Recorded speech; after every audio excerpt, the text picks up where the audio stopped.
What's good? What's good, peoples? K. Ross, Salute Salam. What's up, family? DFW Motivation, my brother. Reek Suave.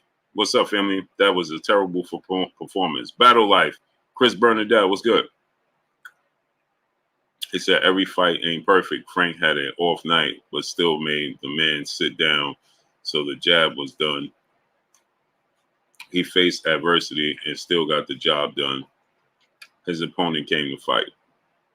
Keith Beecham, what's good? That guy, what's going on?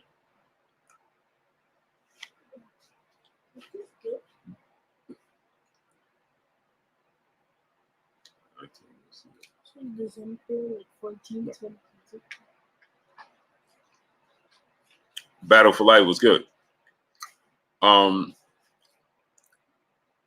This is what I'm going to say.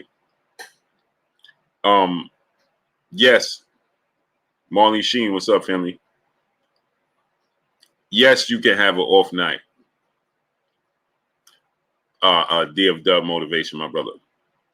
For sure. You can't have off nights at the highest level. Can't do it. You never see Floyd Mayweather have off nights.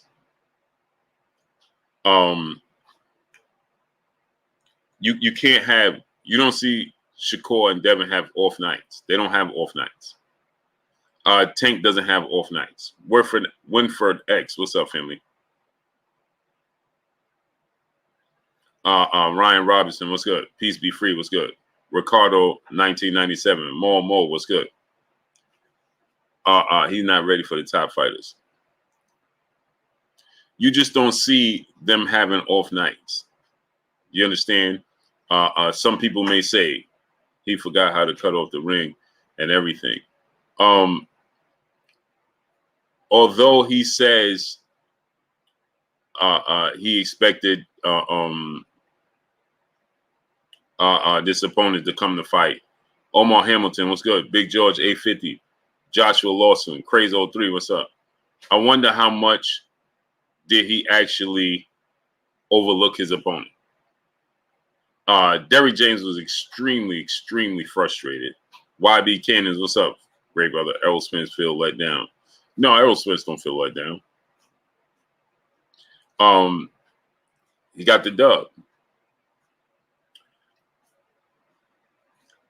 The thing is, Southwest Dice was good. YG Knight, what's up, family? When we're talking about comparing him to Shakur, Devin, Tank, and that crop of fighters, you can't have those types of nights because they're not going to let you. Edward Torres was good. They're not going to allow that. DFW said it's good that he had an off night. This will be fuel to his fire, and please let's credit his defense as well. But I agree, Blue. He's still in training. He needs about 2 or 3 more fights. Yeah, I can't credit his defense. The real deal. What's up, family? Real deal. You was 1000% correct. But I will say this: real deal. You was right. You said I'm overhyping him. I will say this: Armstrong Consultant, my brother, my co-host. What's up, family? I sent you the link. Boston News DC, what's good? Drip Flamingo, what's good? I'm gonna say this. I think that I don't want to look too far into this. CB was good.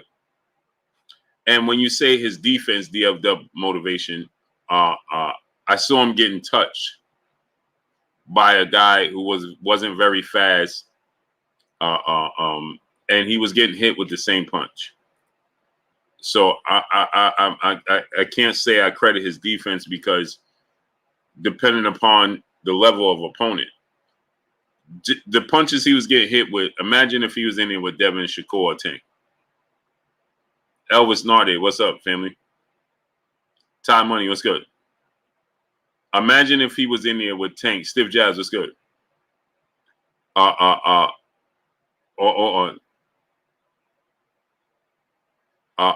Yi Huncho was good.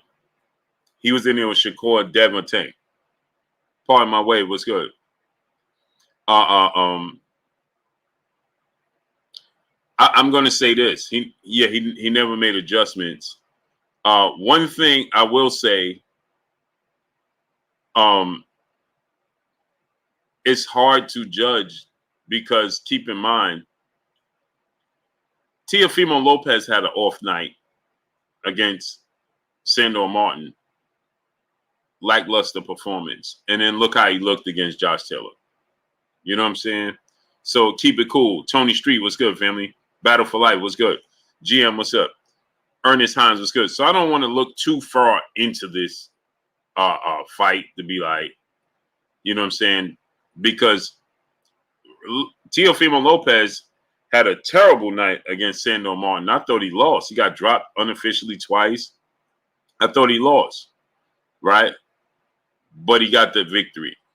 You know what I'm saying?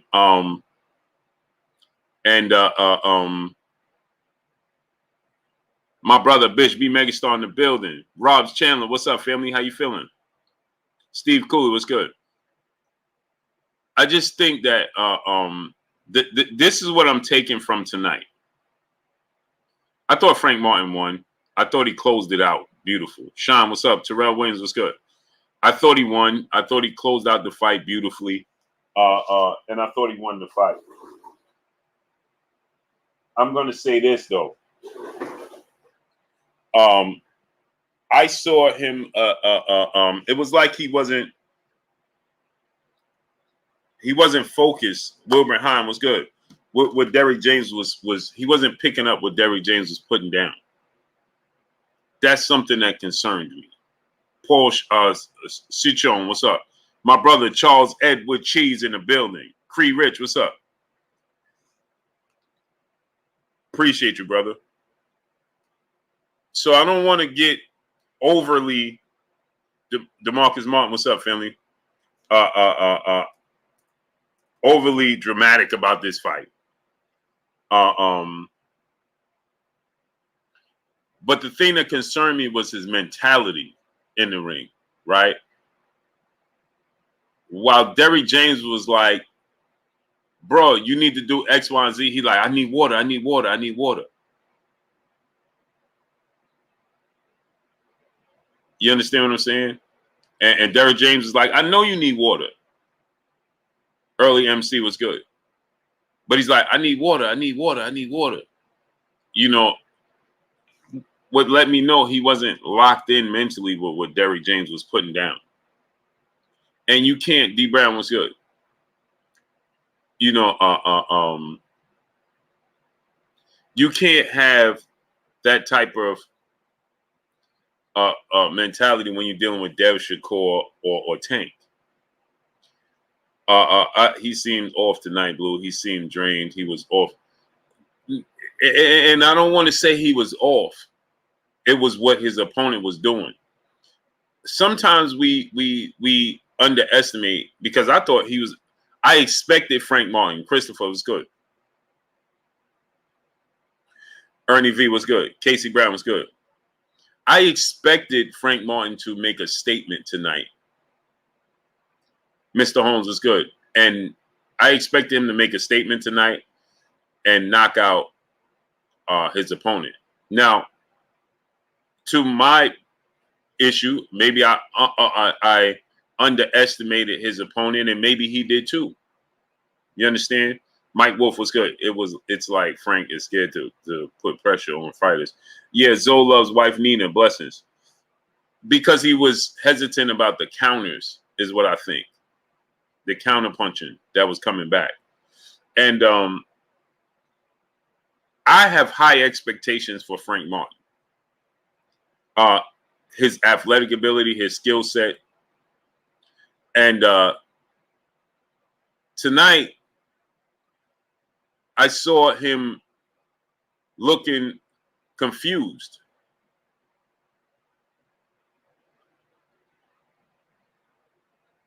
You understand? He looked like he was he didn't know. Lil said it was good. He didn't know if he wanted to go forward. He didn't know if he wanted to go backwards. And Derrick James is like, man, go forward. He could have done that from the very beginning, what he did in the end.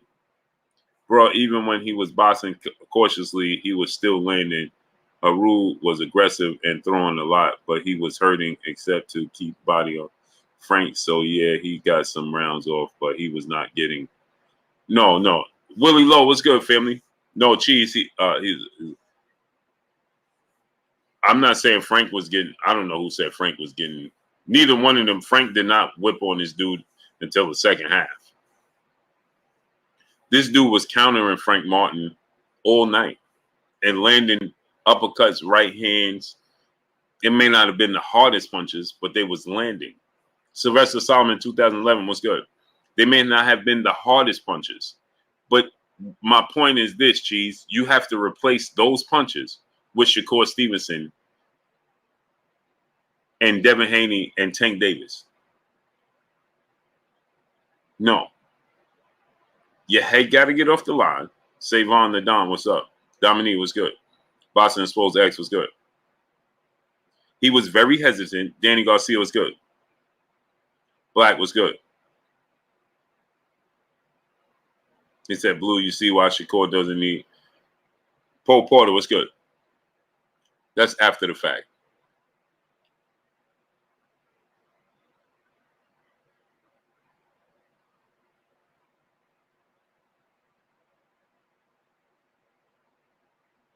That's after the fact. Oh yeah, he need more fights before them dudes. That's what I'm saying, Cheese. When you fighting guys at this level, you got to make a statement. He said, I got your bread. 11-17, by the way. 11-17 what? What you talking about, Cheese? Mr. Skinny, what's good?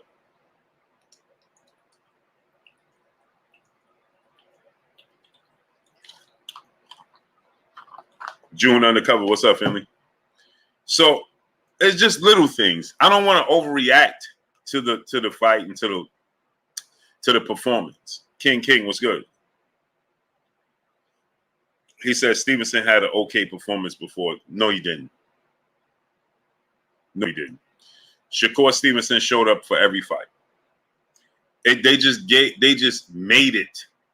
Oh, Shakur Stevenson was boring because he was being defensively responsible with a guy that was a power puncher.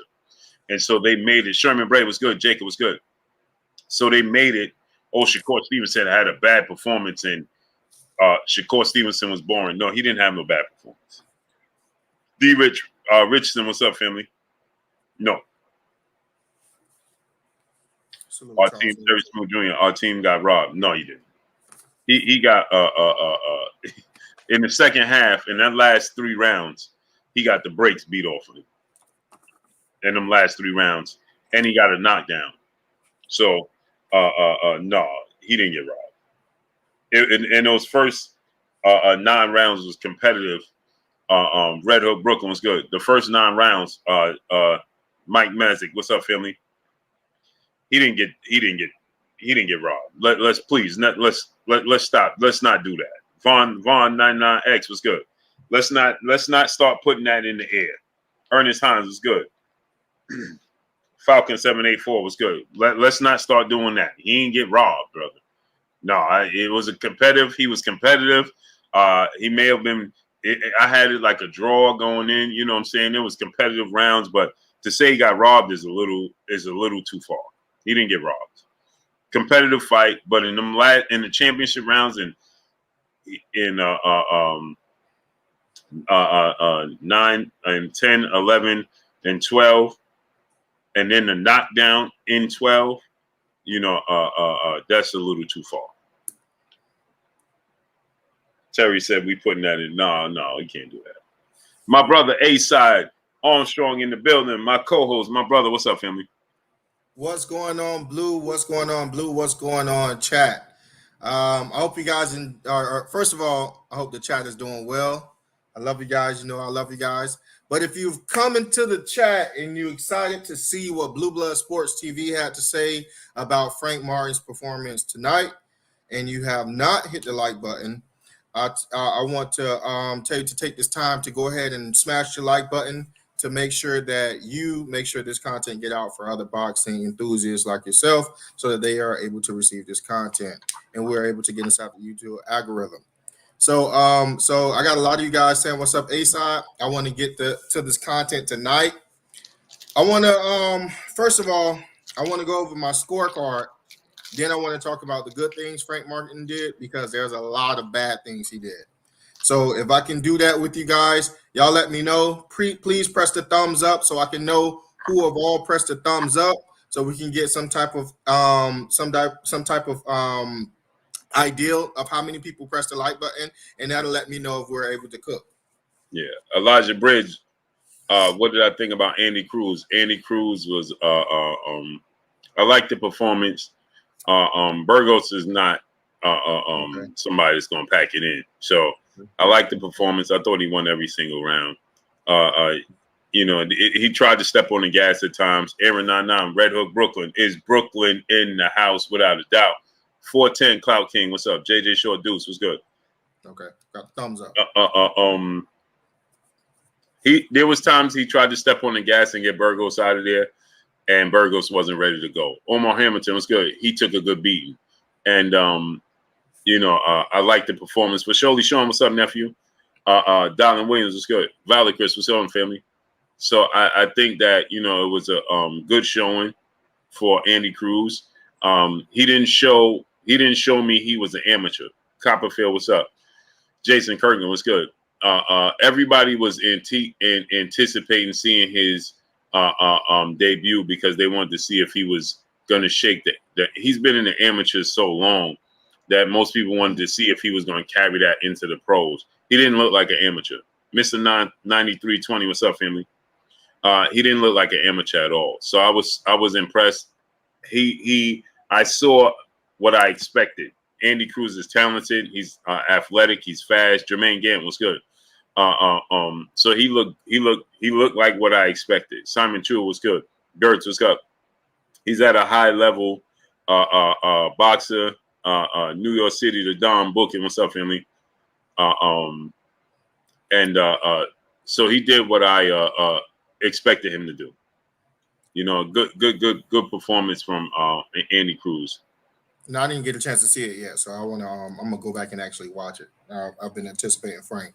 Yeah, he put on a beautiful performance. Andy Cruz. I mean, Burgo saying he ain't never been knocked down and knocked out, so he attempted. There was times he stepped on the gas and he was catching them clean, bang bang. You know what I mean? Dude ain't going nowhere. He ain't going nowhere. He ain't going nowhere. You know what I'm saying? Okay, so. So with the Frank Martin fight, let me just go over my scorecards very fast. And you guys can tell me whether I have it more or less right. Then we're gonna go with things that he did right in his fight and he did good. Because it was so few. And then we're gonna rock out with what are the things that we want to see him improve on in the next fight. So the first round, it was pretty much a swing round for me. It was back and forth action, but I believe that Hunt or whatever Hunt or the guy named H. Our team, just call him our team. Our team. He won the first round to me. Second round was Frank. Third round was our team. Fourth round was Frank. Fifth round was our team. Sixth round was definitely Frank. Seventh round our team. Eighth round our team. Ninth round our team. And then Frank finally started to listen to his coach when he told him, press him. You need to press him. Don't go back. Move forward. The 10th, 11, and 12 was Frank. Our team had 9, and then 8 in the 12th round because of that knockdown, which was when he took that knee. And I ended it 114 for Frank, 113 for our team. That was what I had. 114, 113. This fight was tight. If Frank didn't get that knockdown in the 12th, it would have been a draw. In my scorecards, it would have been a draw. I don't know what Tim Cheatham saw, but I was more aligned with the 114, 113. The good things that he did do in his fight was that he did finally start to listen to his coach in the later rounds. And other than that, I can't really find too many things that he really, really did good that stuck out to me. Let me say that. It stuck out to me. A boxer, crafty, we already knew that about him. His footwork, we already knew that about him. You get what I'm saying? His inability to make adjustments in his fight really stood out to me. His inability to get around the jab and then those hooks to the body, and he was showing that those body shots was actually hurting him. If you look at this fight, you can see every time he hit Frank Martin with something he didn't want to get hit with to the body, he showed it. I did not like that. Frank Martin was fighting in spurts. He was obviously hurting this guy in certain times of the fight, and he will not press the gas for whatever reason. It was almost at one point in the fight where they almost paused, where it's like they almost stopped. And Frank Martin kept giving him ample amount of chances to get his breath back, to get his bearings back, and then to get back in the fight. Frank will allow him to get off first and allow him to get off last. I didn't like that as well. Frank would then try to steal the rounds towards the end. It was at one point in time around the ninth and the 10th, Frank also looked fatigued. I didn't like the way that he didn't look juvenated, like he did throughout the whole. It was consistency throughout the whole Michelle Rivera fight. It was only spurts in this fight. I don't know if he underestimated this guy, but if he had underestimated this guy, and you can obviously see that this guy is much better than you thought he was, then at that point in time, you need to make the proper adjustments. Because as Blue had mentioned earlier, at the highest level, you don't see these guys make mistakes. You don't see these guys fatigue, and you sure as hell don't see these guys let you up when they obviously hurt you. If those guys like Shakur Stevenson, I'm going to say Shakur Stevenson, Gervonta Tank Davis, because those two are going to be the guys he likely will deal with because they're going to be in the 135 division longer than Devin will. If those two guys hit you to the body and they see that you don't like being touched to the body, my God, they're going to pour it on you. You see what I'm saying? If you fight in spurts with those guys, first of all, you don't want to fight in spurts with Tank. You want to take those rounds. You don't want any close rounds with Tank. And if you fight in spurts with Shakur, you might as well forget about it. He's not going to fight in spurts with you. From the opening round to the closing rounds, he will put it on you. He will be a tactician, and he's looking to embarrass you. So these are the things that I did not like about Frank Martin tonight. But above all else, I did not like the fact that he was not listening to his coach. His coach was arguably saying the same things that I was seeing sitting down on the couch. I was like, Frank, you obviously got this guy. Press the gas. Put your foot on the gas. The guy don't like it. He's hurt. Put your foot on the gas. Why are you allowing this guy to get off on you? The body work was beautiful.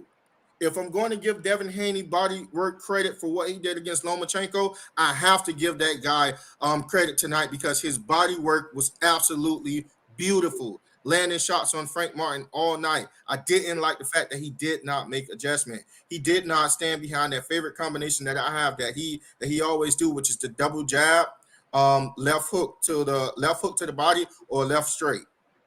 At all. I don't know what happened to his combinations. I don't know what happened to his pressure. Literally, in around 10 to 12, if we'd had that Frank Martin tonight, it wouldn't have been no question of who would have won.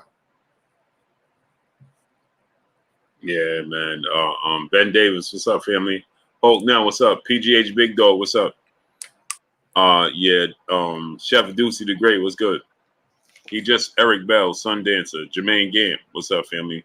Not So Famous Ant, what's up? John Doe, Chap, Kenneth Neal, Chris Lil One Taylor, Leo GT Multimedia Artist, A.L. Bamad, what's up, family?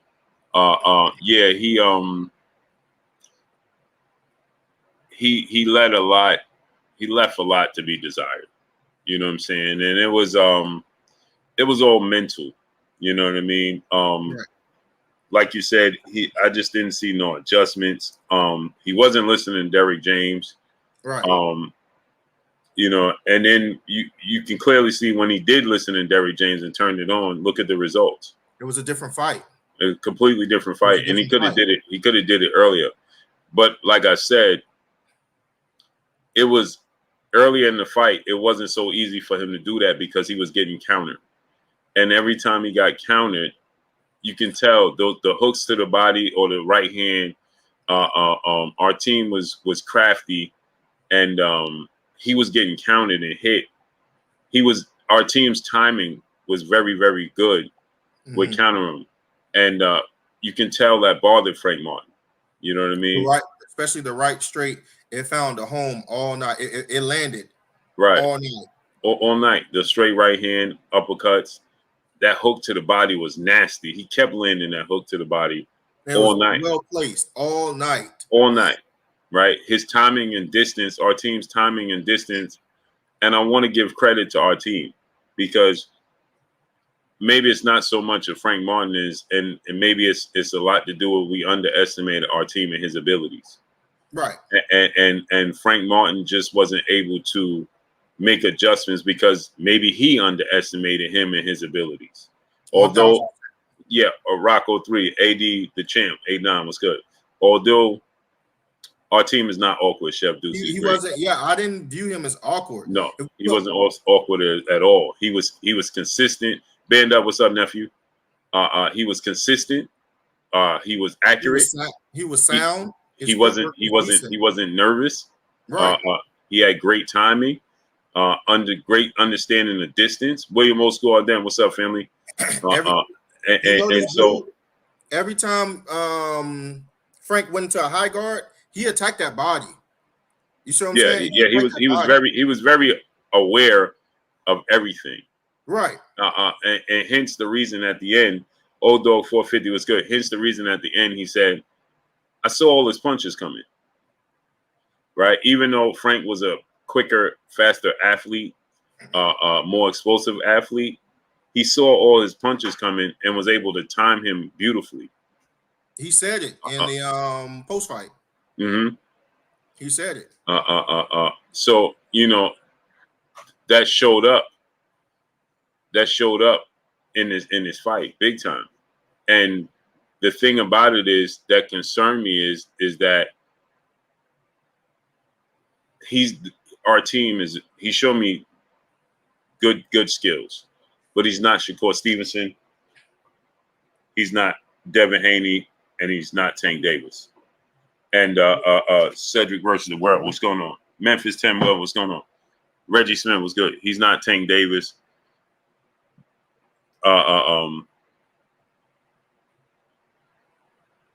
See, here's the thing I have. This is the issue that I have, right, with you guys. Reggie Smith. We always come up with these excuses that we're not consistent. So you said, well, he's a tough customer, he's an Olympian, so on and so forth. Well, Deontay Wilder's an Olympian. They both won bronze. And everybody dismisses Deontay Wilder's Olympian skills. And they tell you he can't box. Champagne Marlowe, what's up, family? Where you been at? Right? So now when one of our fighters that we cheer for has a tough fight, now we want to reach into the bag of tricks and say, well, he was an Olympian. Now, I'm not saying that. And again, like I said, maybe we underestimated this dude. You understand? We didn't give him enough credit. There wasn't a lot of footage on him. You know what I'm saying? No, but Blue, as I stated earlier, right? At this level, you underestimate a guy. It's not a lot of content on him. Fine, you underestimated him.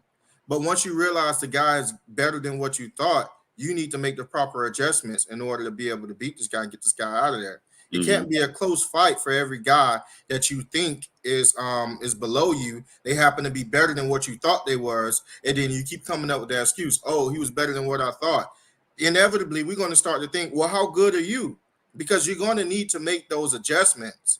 At this level, you're going to need to be able to take in data, process it, and actively come out with solutions that will render you a result that you want. You see what I'm saying? Yep. So Old Smith, what's up, brother? So yeah, if we want him to fight the likes of Shakur Stevenson, Devin Haney, Gervonta Tank Davis, we're going to need to criticize him the same way we criticize them. All of them made the adjustments, the necessary adjustments, and showed us that they have diversity to their game. Gervonta showed us against Cruz that he can box. Devin Haney showed us against Cambosis that he can use poise. in against Loma that he can go to the body and pressure. Shakur Stevenson told us that he can turn it on. After Timothy Bradley had ended up critiquing him. And see, the thing is, when you in there with those fighters sometimes are not always thinking. They're very cerebral. They rely on their training. They rely on the conditioning that they've had in the camp, and they rely on their coaches. If you in there and you thinking and the fight is not going the way you want it to go, you're going to need to make the adjustment, and you're going to need to rely on those other set of eyes that have seen thousands of hours of boxing, which is your coach. If you're not listening to your coach and you're in there thinking and things are not going your way, then obviously you need to change something. Yeah, and so there was a lot that a beautiful day. Peace and blessings, Queen. How you doing today? Hey, Day, you gonna live a long time, Queen. Salute. I legit, Queen. Monica Johnson, peace and blessings, Queen. How you doing today? Day, I legit 2 minutes ago looked at my phone and said, "Hey, man, where Day been at?" Legit, Day. My mother always say you're gonna live a long time. So, so now when you look at it, right? When you're fighting the likes of Tank Davis, when you're fighting the likes of Devin Haney, Shakur Stevenson is a defensive wizard. Shakur Stevenson won't be getting hit with those punches that Big Sarge 31 was good. That what's his name? Our team was getting hit with. Shakur Stevenson is a defensive wizard. Devin Haney has extremely fast feet, and Devin Haney will get out the way. You understand? So that's my concern with those fights. You understand? Shakur is extremely hard to hit, but Shakur Stevenson will hit you. Frank Martin won Day, unanimous decision. Fight was extremely close. Extremely close. And so Shakur Stevenson is going to counter you. He's going to hit you with punches you don't see. He's very accurate. J-Dub, T-Scott was good. Devin Haney's jab. Tonight, we saw something Devin Haney specializes in. Jab, hooks to the body. Yep. Hooks to the body all night. Jab, hooks to the body. Devin Haney is, a genius at doing that. You understand what I'm saying? Those are things that Frank Martin just needs to clean up. Monty Norman was good. I don't want to overreact to this performance because, again, we have history has told us with the sport of boxing, and sometimes we overreact in some of these fights, and in the very next fight, these fighters show us a completely different side of them. You know what I'm saying? So I don't want to overreact to it, but I will say those glaring weaknesses that I saw, mistakes that he made tonight, and the things he was susceptible to tonight are things that are specialized by Shakur, Devin, and Tank. Big Deal TV was good. Lenny Ash was good. Larry Lopez was good. And another thing is, I would say that he needs more fights because the moments, you understand, Larry Lopez, what's going on? The moments, right? The moment for Bojack 654 was good. Low 520 was good. The moment for Frank, it was pressure filled. Javier Valencia was good. This moment was pressure filled by what is to come. Deontay Mosley was good. Dundee was good. The fact that Earl Spence is calling out Shakur Stevenson, he's in this glamour division with all of these superstars, and just saying, Majin Jelaine, what's up, family? You didn't offer any logic yet. I'll wait. Cheese, who you talking? You talking to me? I don't know who Cheese talking to. I think he talked to someone in the chat. He said they didn't offer any logic. Oh, Roast 4-5, what's up, family? So, so the thing is, I'm here for boxing. What's up, family? So the thing is, I just think that he needs, the moment in this division and in this time and era, the moment seemed to overwhelm him. The pressure, there was pressure for him to cut. Creator One was good. Richie G's was good. There was pressure for him to put on a dazzling, dominant performance. Kurt Ben Joseph, what's up? And because there was so much pressure to put on a dazzling performance, and what lied ahead, he put on a beautiful performance tonight, and then he was already Big Deal TV. What's up? He was already prepared to call out the Shakur Stevensons of the world, Bike Life Enterprise, Hexacon Greenholm. What's good? He's already ready to call out Shakur Stevenson and these guys and be in those big fights. But from what I saw, he was not paying attention to what Derrick James was saying. So if you put him in the ring at the highest level against better guys, Eminem was good. Then the moment is going to be extremely big at that time. You now you don't hear Derrick James at all. Because the adversity gets extremely higher, because you could possibly be knocked down now, or you could possibly be down legit. Jay Cooley, what's up, family? Duke Nukem 12 was good. Is Devin or Shakur swelling eyes? One bad performance. He not ready. Okay, Shakur ain't fought nobody. I don't know what you're talking about, Jay Cooley. But anyway, back to regularly scheduled program. Are they swelling eyes? Yeah, I don't. Is Devin and Shakur swelling eyes? Shakur just knocked down his. Did you just see what Shakur did to Yoshino, and did you see George Kambosos' face? And you talking about George Kambosos just beat Teofimo Lopez, beat Mickey Bay. George Kambosos is a legit fighter. And did you see his face?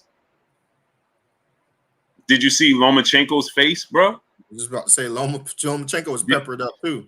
Did you see Oscar Valdez and Jamel Herring? What are you talking about? I'm confused. I don't understand. What do you mean they ain't fight nobody? They don't have bad performances, bro. They didn't have bad performances. Devin Haney was in there. Devin Haney was in there with Lomachenko. His amateur pedigree is 5 times that of our teams. Okay, Chantel Hill, what's good? And then you look at Shakur Stevenson beating Valdez and beating Jamel Herring. Like, what are we talking about? Yoshino had just dominated Nakatani. You know what I mean? So we when you don't like a fighter, let's be realistic. I don't care if you don't like a fighter. Rivera is tougher than any opponent Shakur faced. Champagne Marlowe, absolutely not. How's Rivera tougher than Oscar Valdez and Jamel Herring? Jay Davis, what's good? Like, what are we talking about here? I'm just saying y'all writing Frank off.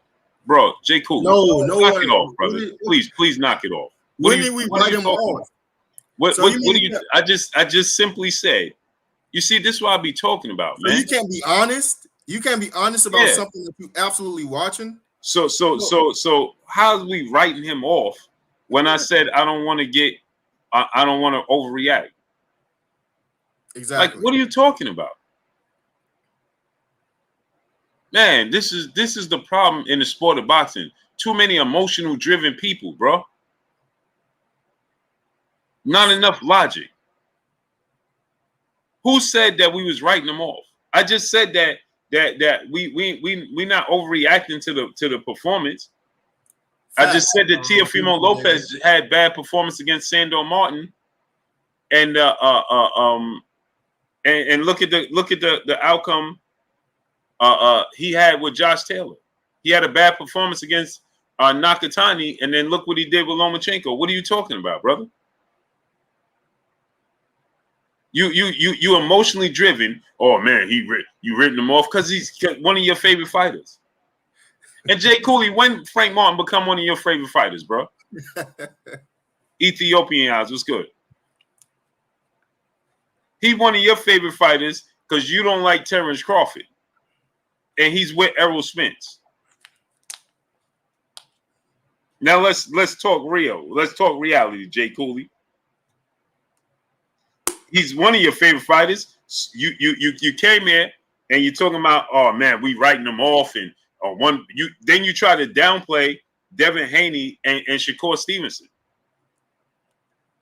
You tried to water down who they are and what they've done to justify this performance tonight. So explain to me your justification for what?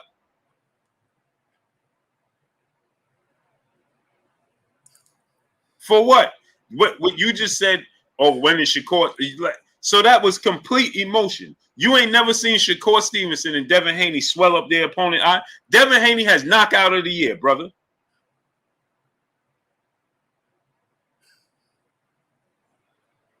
Devin Haney has knockout of the year. Davis, what's going on? He has knockout of the year. Knockout of the year, and you said, when did they swell up eyes?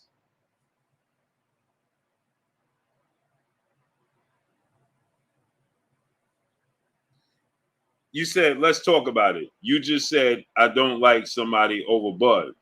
Stop it. You don't like Terence Crawford, Jay Cooley. Now you talking to me, bro. Let's deal in facts over feelings. We both know you don't like Terence Crawford. Smash the like button, chat. Alex Glover, what's good? Eduardo Brandy, what's good? And you know, and I ain't putting a jacket on you that don't fit. You know I'm telling the truth. Now stand on your square. You know you don't like Terence Crawford, great brother. Alvin Leonard, what's good? You talking to me. I ain't a newbie to this. And you ain't a newbie to me. So you know very well you don't like Terence Crawford. Box Pod, what's good? So now you came in here. Now you saying you don't like Frank Martin, but you tried to water down Devin Haney and Shakur Stevenson. Exactly. What was the point in trying to belittle them to justify this performance for a guy you don't even like? Explain that. That makes zero sense. RF artwork was good.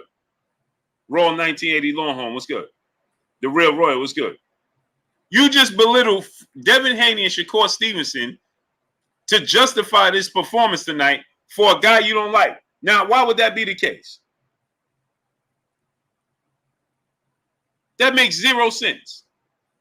You came in here to justify a guy that you claiming now that you don't even like?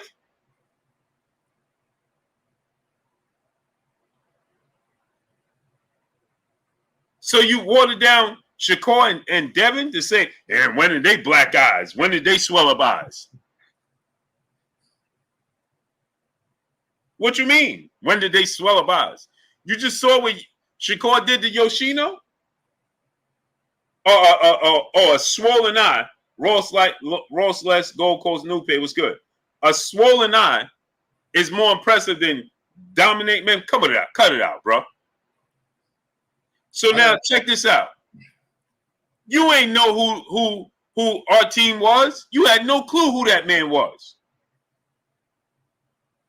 But you tried to act like our team is a better victory than Shakur beating Yoshino, talking about they ain't fight nobody.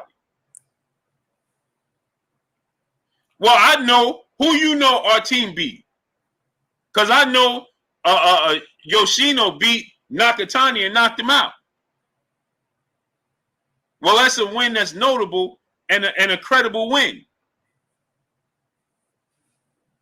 So if you're going to say Yoshino was a nobody, then our team is less than that. This dude had 12 fights. That's a fact. And 7 knockouts. That's a fact. He has 12 fights with 7 knockouts. That's a fact. What is you talking about, bro? Knock it off, man. Hey, a better question, Blue, is when did you see Shakur Stevenson or Devin Haney have a close fight with somebody that wasn't elite or pound for pound? Right. Exactly. When did you see Shakur having a close fight with a non-champion that you don't even know? He whitewashes them. Same with Devin. So I don't understand why do we need to belittle a fighter to uplift another or to defend another? Guillermo Maldonado, Michael James 616. What's up, family? Out of sports guy. What's up? It's not necessary. It's not necessary. And Jay Cooley, I know you all too well. We go back way, way back, brother. And I know you don't like Terence Crawford.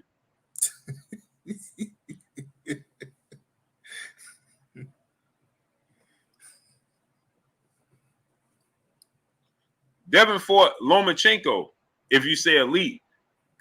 Oscar Valdez and Jamel Herring. Oscar Valdez is a very good fighter, one of the best fighters. Yeah. Like what are we talking about? Let's not water these dudes down, bro. Oh, definitely. And you're doing it and doing it in defense of a guy you said you don't even like. That was even more confusing to me. QY Dub Network, Jonathan Rucker, Daquan, what's up? Or that got to do with any. They got everything to do with it. They got to do a lot to do with it. They got everything to do with it. Because Frank Martin is an Errol Spence fighter. You know what that have to do with it, brother? I was born tonight, not last night. Nelly Conta Entertainment was good. I was born tonight, bro, not last night. So you come in defending a guy that you claiming you don't even like. So what was the reason defending him then? Because I didn't talk down on him. I didn't throw him away. It sure do, Jay Cooley, has a lot to do with it.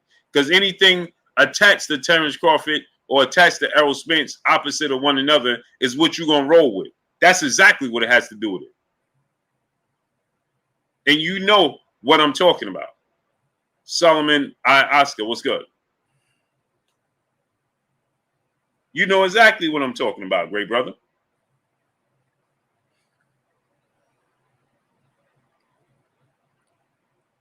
Because so tell me, why did you come here? Hey, well, what's up, family? Why did you come and say that we throwing them away and Shakur and Devin ain't do nothing? What's your reason for saying that? What you talking about? Why I don't like Bud? Then since you hey, Jay Cooley, we gonna play this silly game, bro? We gonna play this silly game? Really? Cinnamon Savage, what's good? Southwest Dice, what's good?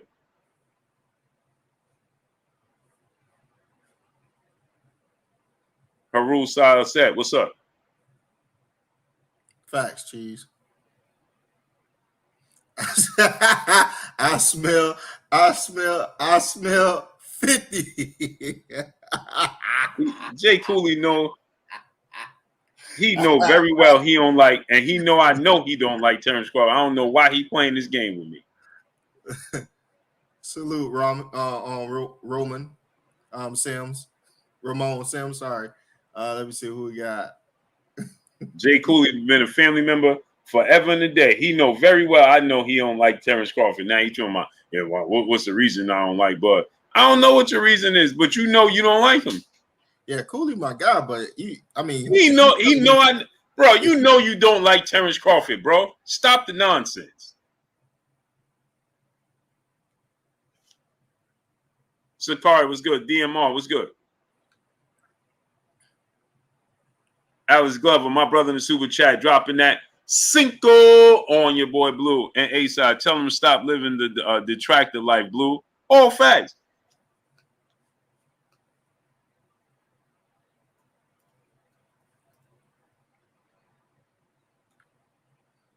Blue, you right. I don't like him, but that ain't the reason I came in. Yeah, but I know you don't like him, brother. No, Cooley, no, you can't just do that. You Yeah. can't. You just went all the way around the circle, and you gonna come back. Yeah. No, Blue, but you know, I don't like him like that, Blue. You know what I'm saying? But yeah. He knows. That's not the reason, though, Blue. Come on, Cooley. He know. Cooley know very well, bro. Cooley been here since day. Jay Cooley has been here since day one. Right. Me and him then grew up on this channel together. Me and Jay Cooley. So I don't know how he try and play. He know better than that. Me and Jay Cooley done grew up together on this channel. Jay Cooley, how many subscribers I had when you first came here? On the mic, my brother Terence Bailey Sr. What's up, family? TR, what's good? Oh, yeah, he know. Hey, you gotta answer the question, Jay. You gotta answer. Jay Cooley was here when I had like 1,500 subscribers. 400. God. 400. 400. See? You're ashamed of yourself. I'm telling you, bro, me and him literally grew up on this channel together. Step by step. Literally, Jay Cooley grew up. He's been here from, he was one of my first ever moderators. That's how far back we go. When I was able to make somebody a moderator, Jay Cooley was one of the people that I moderated. And I had like 10 people, and he was one of them. Priceless for Everyone says 700. Yeah, they've been there a while. Yeah, so imagine. He know he can't pull no wool over my eyes. So Jay Cooley been here forever in a day. So Cooley, let me ask you this: what critique do you have on our critique tonight? Because you in front of the congregation, brother, you might as well just state your point. You know, we ain't letting up on you like that. 400, it's gonna be 400 degrees before he get off of this. What critique do you have on our critique tonight? Yeah, he a staple. He a day one for real. He been here forever. He been here forever. He been supporting me and doing this Blue Blood thing forever. Bro, I wasn't even. Jay Cooley was here before I was even monetized. Way before I was monetized. That's how long he been here. I want to know what's his critique about our critiques, because I've been incredibly fair tonight. Salute, Ty baby. I've been incredibly fair tonight. Incredibly. And fair don't always mean nice. It just means calling it down the middle sometimes. You know what I'm saying? I feel Frank fight. I feel Frank fight in spots, and I think he's ready for Shakur. I really do think Shakur will fold once he get hit. Okay. If he's fighting in spurts, Jay Cooley, and Shakur don't fight in spurts, and Shakur is way more accurate than this dude, how are you going to possibly see Frank Martin win that fight against a Shakur Stevenson who makes zero mistakes and is way harder to hit than this dude? He was arguably flustered by this guy counter ability. The guy right straight was landing all night. All night. The guy, as soon as Frank Martin would get off with something, the guy would be first and last. I will remember Frank allowing him to get off. Frank could get off, and then the guy would get off last. How are you possibly going to say he's ready for Shakur Stevenson, someone who hardly gets hit and who is the king of counterpunching? Who is the king of punching while another opponent is punching and don't get hit by their punches? I mean, I'm being honest with you. I don't think that guy is ready for the likes of Shakur or any of those top three guys right now. I would prefer to see him fight someone like a Jermaine Ortiz right now, whose feet work good, who's a great counterpuncher, who has speed, and who would test him. That's who, and I'm not capping because I text Blue that immediately after the fight. Blue can attest to this. Immediately after the fight, I said, this guy's not ready. He needs more fight. I want to see him against the likes of a Jermaine Ortiz before he goes up until the upper tier. Once you get to that tier, you in a special realm. Earl Spence said it tonight in like a pre-recorded. He said he feels that Frank Martin is almost there. He's on the cusp of being there, of being mentioned with those guys in the top tier. This was tonight to show that. This was the night. If he would have dominated that guy how Boots dominated Vanilla, you know what I'm saying? He would have been mentioned with those top guys. Those guys are the last point.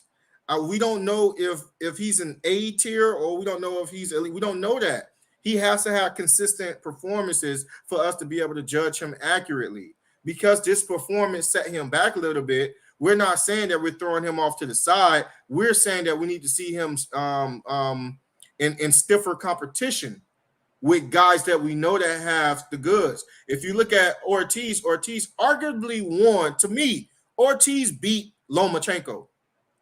He beat Lomachenko. And I don't know how they gave that fight to Loma, but he beat him.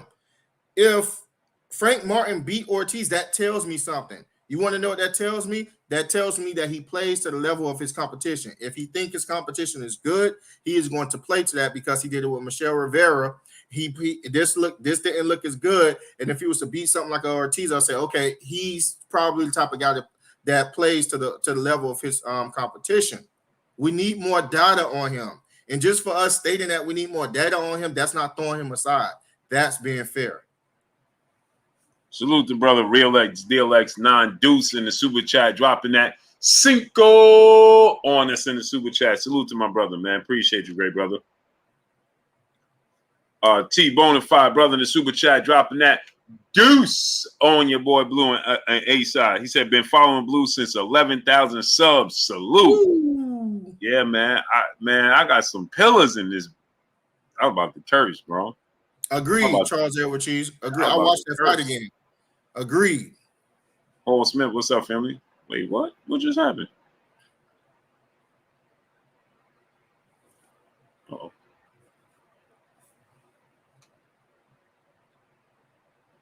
Larry OG, brother in the super chat, dropping that cinco on us in the super chat. He said, pressure of the moment stop Frank from letting his hands go. Euro boxers that move make you look bad. He not ready for the top four. Should fight Zapata next. I like that fight too. Warrior 519, what's good? Ty Baby, the queen. Peace and blessings to Ty Baby. That's 3 days in a row, queen. My palms is itching. That must mean I'm gonna get some bread. 4 days in a row. Ty Baby is good luck. Aiden Haradine, what's up, family?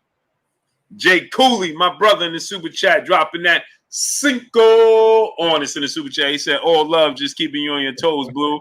And I don't like Bud. You right. Man down, shark food. I already know, great brother. See, there's some brothers that come in here, people. Yeah, for the new people and you know, for the new people or fairly new people that been here. I have some pillars that been here forever and a day. They'll pop in every now and then. They'll watch in the back. But there's some pillars. Jay Cooley is one of them. He was one of my first ever 5 to 10 moderators ever when I had the opportunity to moderate. That's how long Jay Cooley been here. Lou Hinton, some of the queens, they've been here forever. You understand? And we grow up together, just in conversation. We live for 3 hours every day, and you know, Jay Cooley was when I was going live on driving the school bus. Jay Cooley was here. When I was going live working in the operating room, Jay Cooley was here. You understand? When I'm going live in my car, Jay Cooley is here. He been here forever and a day, so he can't fool me. He just can't do it. You understand? Right. Can't do it. Ray Spacer, what's good? I kid y'all not. I know people was like, Simon Chu, what's good? Man, Blue just singled out Jay Cooley. No, because me and Jay Cooley are fan. We go so far back that it just became me and Jay Cooley. That's what happened. You know what I'm saying? That's how far back we go. William Old School on Deck was one of those people. My brother. Here we go. Another brother that was here from the very beginning. I'm just DF. What's good, family? My brother, Hard Body J Timo in the super chat, dropping that Cinco on us in the super chat, sliding through. Blue salute. Here goes another one that was here from the very beginning. You understand? So there's some people I know. I have a memory, and I keep, I keep a note of some of the people that's here. I mean, I had 3 of my original moderators passed away. Legit. That's how. And Hard Body J Timo, Jay Cooley, they remember all those. You know what I'm saying? Some dudes that we transitioned and everything. William Old School on Deck was here at those times. You know what I'm saying? He's another triple OG here. Yeah, we go way, way, way back, bro. You know what I'm saying? We go super far back. When I was talking politics at times. A lot of people don't even remember that. I used to delve into that. J Timo says, sadly, but facts. Facts. It's true, bro. Bro, that's why I love y'all, man. Hey, I think Charles L. Cheese, that was around the same time I was around. I think Hope Nell said that as well. I think you pumped up COVID time. Oh, yeah. C19. Oh God, dog, man. C19. But yeah. Maurice Holder was good. Because I was working 3 jobs before that. You know what I'm saying? I was working in the operating room. Right. That's what I'm saying. These moderators remember me being on an ambulance, driving an ambulance. Jay Cooley, I was driving an ambulance tonight, working the operating room overnight, and driving a school bus during the day, and still doing this. So I was going live from the school bus, live from the ambulance. They remember that. You know what I'm saying? And once everything slowed down at that point in time, you know what I mean? I was already on grind mode without it. You know what I'm saying? See, Champagne Marlowe, another one. They go another one that was here from the very beginning, Champagne Marlowe. You see, when he came in, I said, where you been at, bro? You know what I'm saying? Champagne Marlowe. What'd he say? Eating. Oh, I was on my. Oh, see, Champagne Marlowe. Remember, I was on my bodybuilding tip then. Eating oatmeal every morning. Facts. Hey, Champagne Marlowe. Oatmeal and egg whites every morning. Kicking it with my peoples. They preceded Kurt. Yeah, that's crazy. Now think about that. Hey, Champagne Marlowe. Hard Body J Timo, Jay Cooley,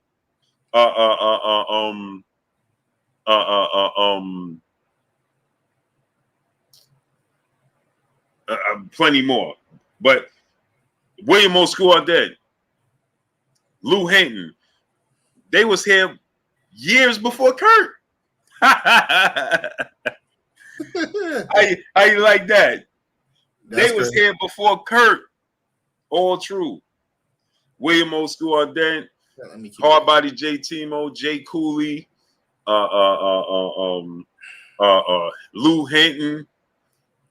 These dudes is there. Champagne Marlowe, they preceded Kurt. That's crazy. You know what I'm saying? When before my brother, hey, this is all facts, and they can tell y'all this. And then we get back to this boxing. Before my brother, BFTB was the ultimate debater, it was just me. I was that dude. With BFTB? Yeah, I was the one debating everybody. All facts. That's before he even started.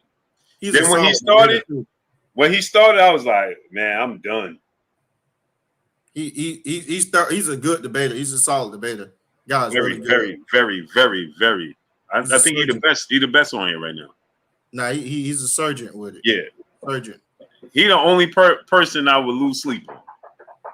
He's a surgeon. Nah, yeah. I like him. He's sharp. He's sharp. Stevie Neal was good. Professor X, what's up, family? He's sharp. Sharp. Very sharp.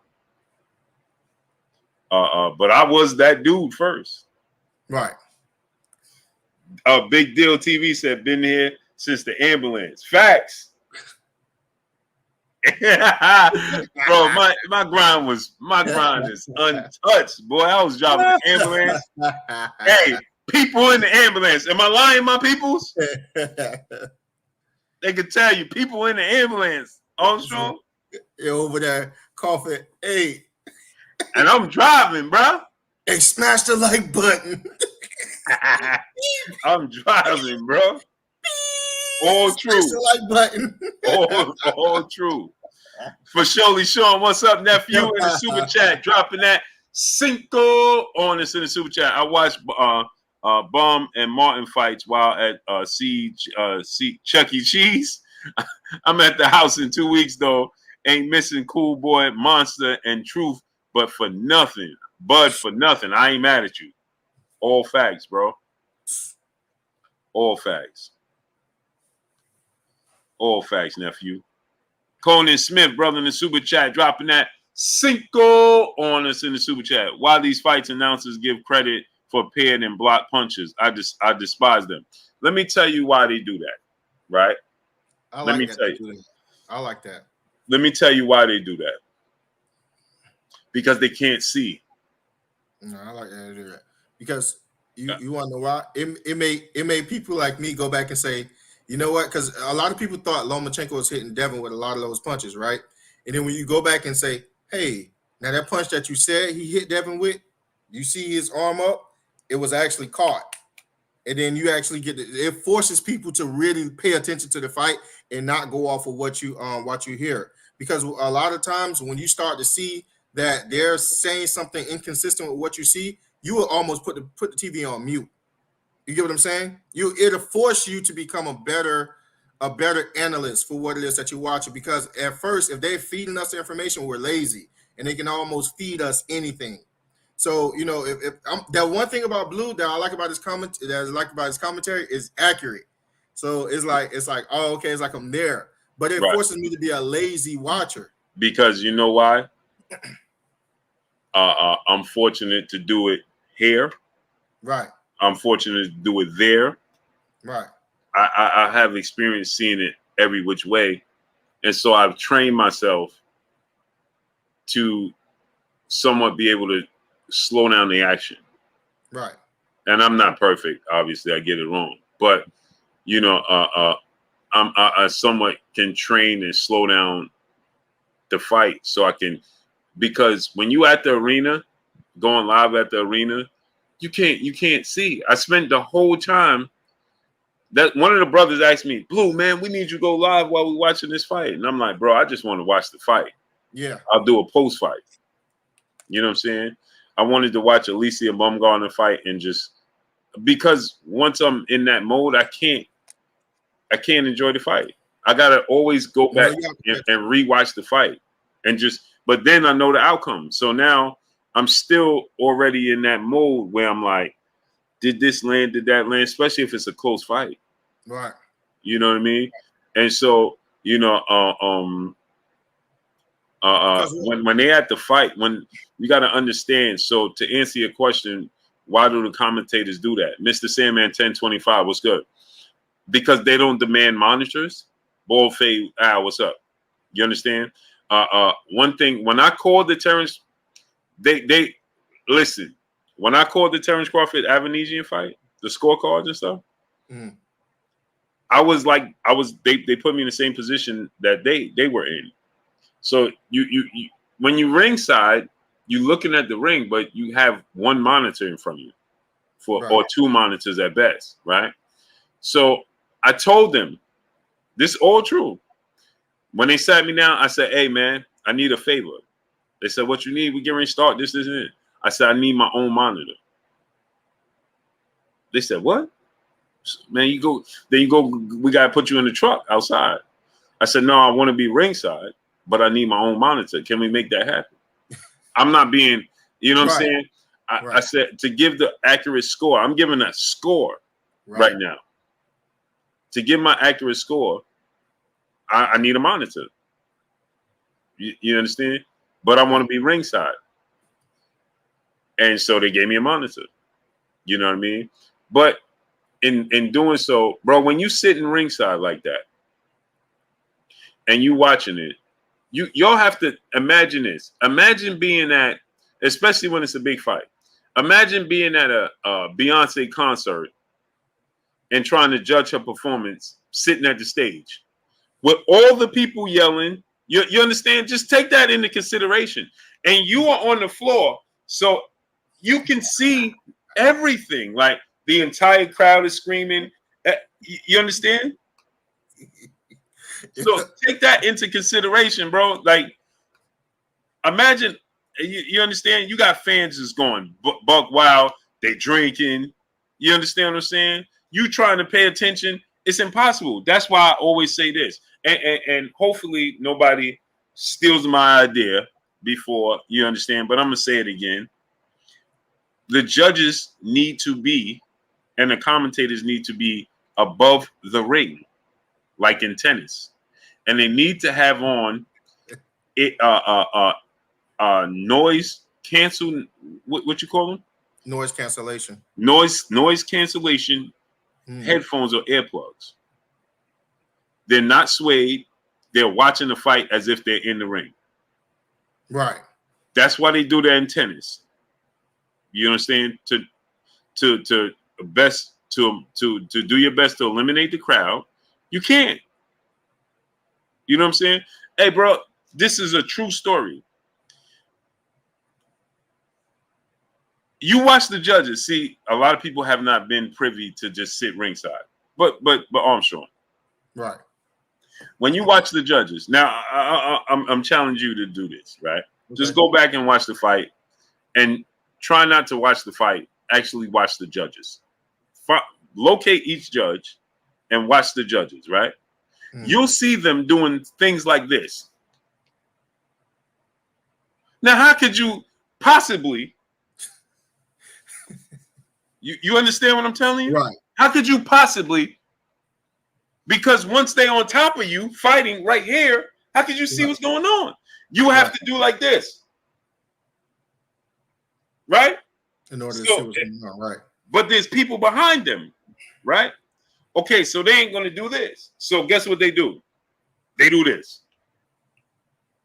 Now, bro, your angle. Now, if I'm doing this, right, what is the judge seeing on that side? Right, exactly. He's seeing something completely different. So if you ever wonder why the commentators say what they say or the judges' scorecards be off, that's why. Right. Because for one, there's only 3 judges. There's 4 sides to a ring. That doesn't make sense in itself. Right. It should be 4 judges, right? But they do that, the 3 judges, to what you call a tie break. Yeah. Because if you have 4, you'll have a lot of ties, right? 2 and 2. Right. So they want it uneven. So it'll always be a tiebreaker, right? Because it only takes 1 to disagree with the other 2, and then he breaks the tie. But imagine that. Imagine that, Armstrong. So and now keep in mind, you sitting with your back towards a whole different set of crowd. I might be sitting with my back to the family members of said specific fighter. Right? You might be sitting with your back towards the intoxicated, over-fanatic fans. Right? And on the other side, I'm cooling. You understand what I'm saying? So, of course, you're going to get a lot of different. You're susceptible to being swayed. Exactly. Due to and that's just you're just susceptible to being swayed. Right. You know, because if you think you see something and then the crowd is offering you, like kind of, you thought that you saw him hit him with something, and it probably didn't. It probably was on the shoulder, or it Right. probably, and the crowd said, "Oh, he hit him with a big shot on the chin." And It what can you gonna sway do? Oh, you, you hit him right? with a big shot in the chin. Right. It can sway you to because the fight is coming towards you. One Right. of the fighters' backs is towards you, and the other fighters is arguably behind him, so you can't really see it. Right. So yeah, no, I get what you're saying 1,000%. And it wasn't until that, and that's a great point that he brought up. It wasn't until that I saw that with the judges, with the commentators and the judges, the commentator inconsistency from what I was seeing that made me. Fun fact: you said I watched the fights on mute. I never thought about that until you had said it. I said, let me try it just one day. Let me try it. When I watched the fight on mute, it allowed me to have a different level of focus that I wasn't able to attain with the noise being on. It allowed me to just focus on what it is that I'm seeing. And when I'm focusing, I noticed that when I was focusing and I was judging the scorecards, it was almost accurate to the judges' scorecards. And then, but you know what the problem is with that? It ain't entertaining when you do it like that. No, but I'm weird enough to where watching it like that is entertaining for me. Yeah, because you getting an accurate reading. So right. It's entertaining for you because it's like you're studying, you're working. Yeah, I'm weird. It offers me more entertainment like that than just sitting back, with a beer with some guys just yelling. Right. Let me see. So this, like I was telling the brother earlier. Now imagine doing that every single fight. Right. Like it takes the fun away from me. Right. Right. You know what I'm saying? When I was at Errol Spence Sean Porter fight, I'm glued to the big because I want everything to be so accurate. Right. I don't want to miss nothing. Instead of just being like, just enjoying it. You know what I'm saying? And so tonight, that's why I said I wanted to do Alicia Baumgartner because she's one of my favorite fighters. Right. And I enjoy her as a fan. You know what I mean? She's tight. She's not your typical female boxer. You know what I'm saying? She's tight with it. Her combinations. She's the ultimate. Her only issue is fatigue. Right. But she's tighter than Clarissa Shield. Yeah, I like her combinations. Yeah, she's more accurate. She's she don't waste punches. Explosive, sharp. Explosive, sharp. Right. Yeah, she's I want to see her fight Amanda Serrano so bad. Hey, Hope Neil. Yo, Hope Neil. Yeah, I see him. Prices for everyone, brother, in the super chat, dropping that Cinco on us in the super chat. He said, all I know is I love the Blue Bloods family. Never any excuses here. Always keeping it 100, and above all, making the time for the fans. That's love. That love the boxing. Hey, prices for everyone. I appreciate you, King. Blessings to you. I love you too, great brother. No, but Charles, right? So here's the thing. Like I told you, I didn't get the ideal until I had listened to Blue said that he had the ideal, and I had started to do it. So it's new for me now. So I guess I like it because it's a new way to enjoy the sport, and it's a new way to actually see if I'm scoring it in real time accurately, and to see my scorecards with the judges' scorecards. So it's almost like a game to me now. It's like the more I pay attention and the more honest I am, because it's a component of your feelings being inside as well. It's a component of, do I feel like he won that round? And then I will ask myself, did he really win that round, or did he fight in spurts? Did he have ring generalships? Did he land the more significant punches? It forces me to be honest with myself. And the more honest I am with myself, then I feel comfortable with my scores, and I'm always anticipating if the judges have what I had written down. So it's like it's a new way to enjoy boxing. If you can understand that, it's just new. Yeah, is it, bro? Salute to my brother Charles Edward Cheese, my brother in the super chat, dropping that 200 on on us in the super chat. He said, "Yo, bread, sir. Salute to you, cheese. I appreciate you 1,000%." Hey, Charles, he said implicit bias for sure. Yo, that is the hardest thing to. Yo, you got a point, Charles, because you will have those innate biases within you because of a certain style, because of a certain fighter. You see, and you have to actively go against that and then try to judge it as down the line as possible. It is not easy to do, but it is fun at the end of the day. It's not easy. Mm-hmm. Queen City Highlights in the super chat. Salute to Queen City Highlights. Dropping that Cinco on us in the super chat. He said, "Good boxing night. All facts." So yeah, that's my thing, man. That's the only difficult part about sport. Cheese said, you like hope, you miss Jim Lampley. Yeah, hey, I heard. I seen that. Hey, fun fact, right? Right. I used to love listening to Jim Lampley because he just made it so exciting, right? Right. And I'm watching one day, I forgot what fight it was, but I'm watching and I'm like, man, I never forget this. I'm with my uncle. I think it was Arcelino Freitas and Diego Corrales fight. Mm. And it's me, my uncle, and my two cousins, and we in Brooklyn at my other cousin house. Never forget this day. It's like a fall day, whatever day they fought. And it's spring fall day, like something like that, right? And I'm watching the fight, and my uncle watches boxing. My cousins don't really watch boxing. Is that the uncle that challenged you to watch the Sugar Ray and yeah. It's the one he being here, the Uncle Artunis. Okay. Yeah. So he watches boxing, but he's a baseball dude. Big on baseball. Mm-hmm. He a Met fan.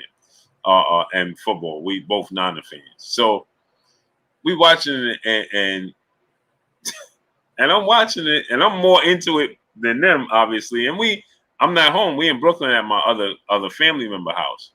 And I remember it just felt like a great night, man. We had a nice breeze coming through the window. Right. The smell of the fall air, you know what I'm saying? And I'm watching this fight and I'm like, man, we chilling, you know what I mean? Weedy Gonzalez, what's going on? And I'm listening and I'm like, so my other family members is like, man, this dude is doing great. And I'm like, no, he ain't.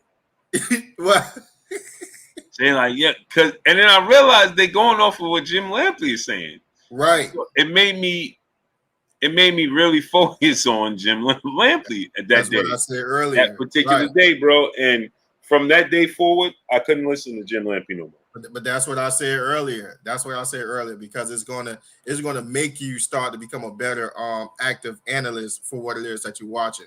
Yeah, bro, I literally couldn't watch Jim Lampley. I was like, bro, what? Because from that day forward, I'm like, dude, this dude is swinging people that don't know. You don't know what you're looking at. Right. You trust in Jim Lampley to tell you the truth. And this dude is just, I don't remember who he was doing it for. I think it was Diego Corrales, but there was times where Corrales was getting outboxed. Right. And I'm like, what is he talking about? Because obviously Diego was the favorite, Right. And Corrales, Arcelino Freitas was outboxing him. And he's like, look at that, look at this. And I'm like, look at what? And they like, and it just happened so that he knocked out Arcelino Freitas. But yeah, man, it was Day said, what's your favorite fight in the last 3 years? My favorite fight in the last 3 years. My favorite fight in the last 3 years. Sean Porter, Errol Spence. That's my favorite fight, David. That was a fun fight. That fight did not. It didn't disappoint. That was a fun fight. Yeah, that fight didn't disappoint. It lived up to the billing, bro. Every bit of it. It lived up to the billing. Every bit of it. Man. That was a fun fight. Man, it was even better in the arena. I like that fight. In the You arena. was in the arena? Yeah, I was there. Oh, you was there? Yeah, I was there. Man, listen. It was so lit in there. That was a fun fight. My goodness, man. That Garcia, fight. Somebody said my favorite was Garcia and Tank. That was sad. That was sad. If Tank and Garcia is your favorite fight, that's mean you was just the Tank fan, because that was one-sided. Each wanted to see Ryan get killed. Yeah, I looked at my wife. When I seen Tank smiling, I was like, "This is not gonna be good, man." Tank was smiling. Tank was in the high guard, and all you see him is just cheesing. I was like, "Oh God, he about to kill his boy." What fight you going to, Day? You ain't never been to a boxing match? A Singh brother in the super chat said, "How would Boots do against Prime Pac-Man at 147? Pacquiao be in trouble. Pacquiao be in trouble, bro. If he he won't be able to overwhelm Jaron Ennis. Jaron Ennis, he'll beat him. He'll beat Manny Pacquiao struggles, and Boots is big and long arms and fast. He'll beat Pacquiao. He'll beat him. Pacquiao, when you're a boxer with a good jab and timing, you'll beat Manny Pacquiao, bro. He'll give it up. Once you start timing him, he'll start giving it up. He'll Manny get frustrated, bro. What do you think about them putting the all access after the fights? I thought that was pretty clever. They did it after after Jaron Boots Enos fight, and then they did it after Frank Martin fight. So it's almost like it's almost like a treat that you get at the end. It came on before it though. Really? Yeah. I was watching it after. I was like, "Oh, Pam, they're gonna put on all access." After the fight. No, they didn't see two yet. No, they put it on right before the fight and right after. Oh, you know what? It comes on twice. I didn't watch it before the fight. I had to get me a nap in the day, man. I was tired. Yeah, it comes on twice. Right, I didn't see it. I didn't see it before. What you thought? Did you see the second one? Band Upset. I seen some of it, but I gotta rewatch. I fell asleep on the first when I was watching it. Right before the fights came on, I dozed off. See, that was me. That was me too. I was out. Then right now I started the stream, so I'll watch it when we get off. Right. Band Upset. What's my first fight I watched live? I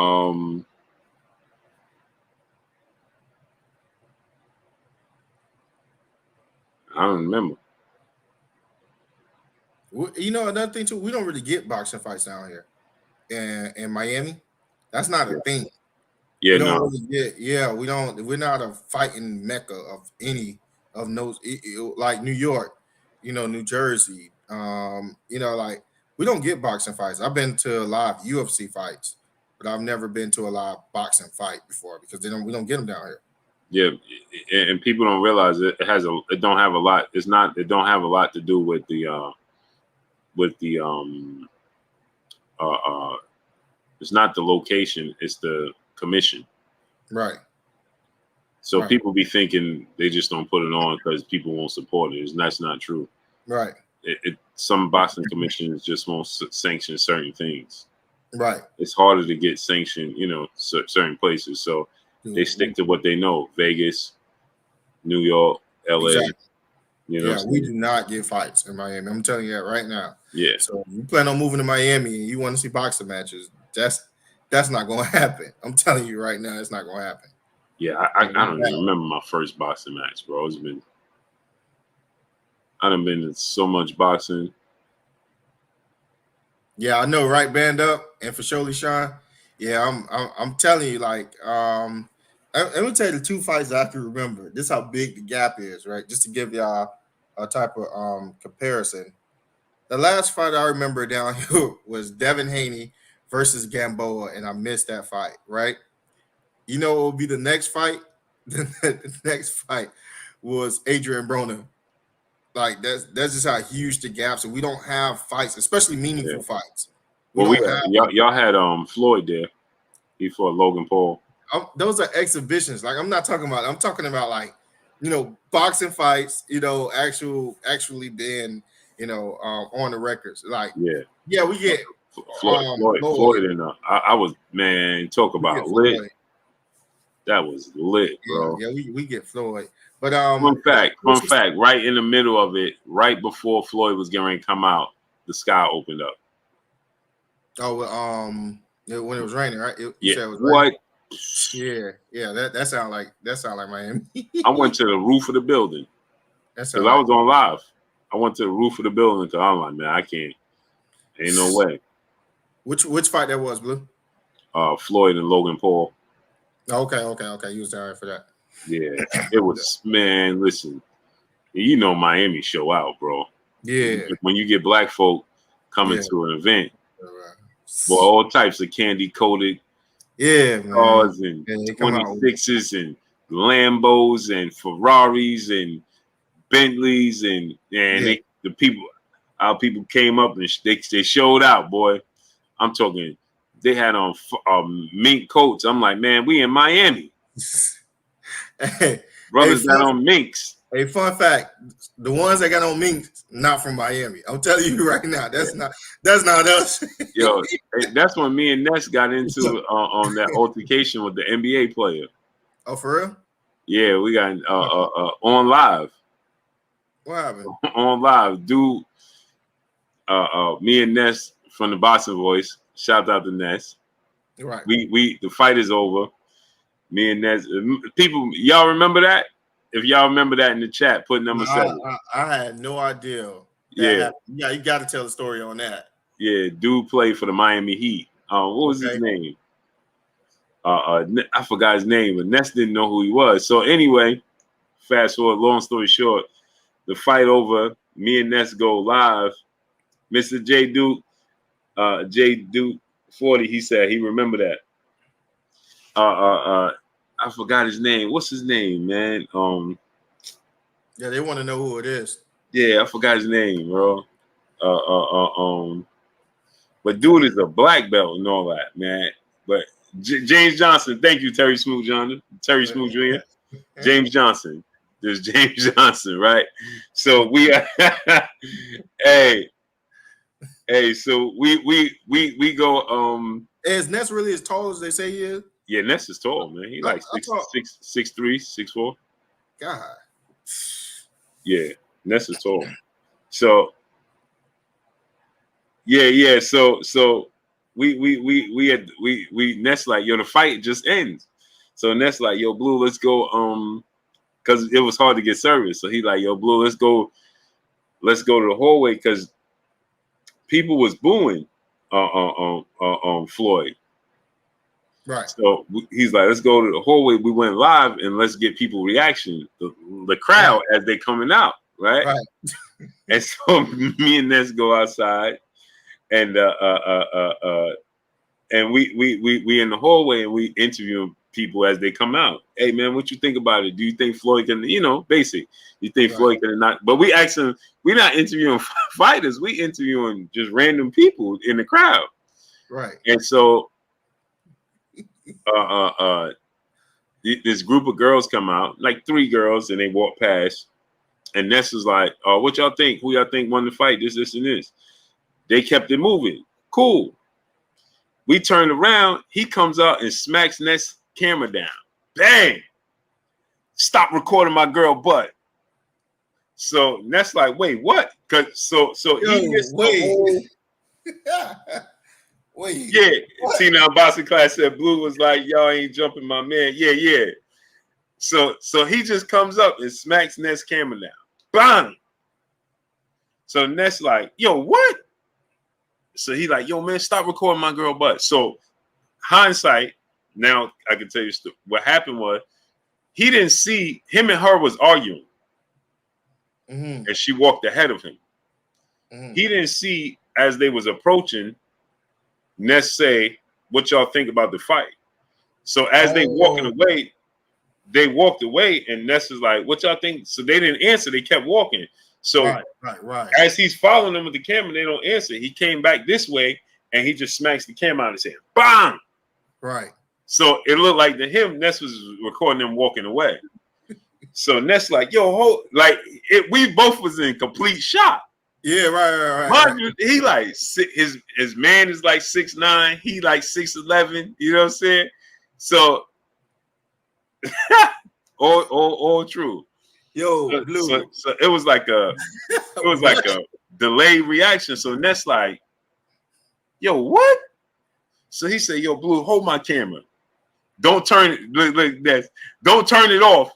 Just hold the camera, because I'm gonna sleep his big stupid son.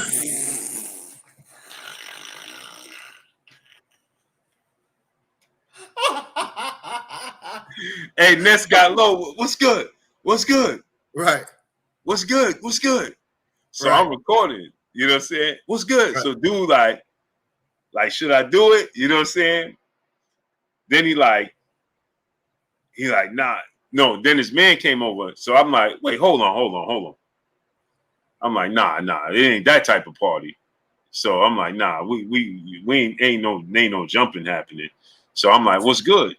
You know what I'm saying, with his man. So like his man started grabbing him like, nah, let's get out of here.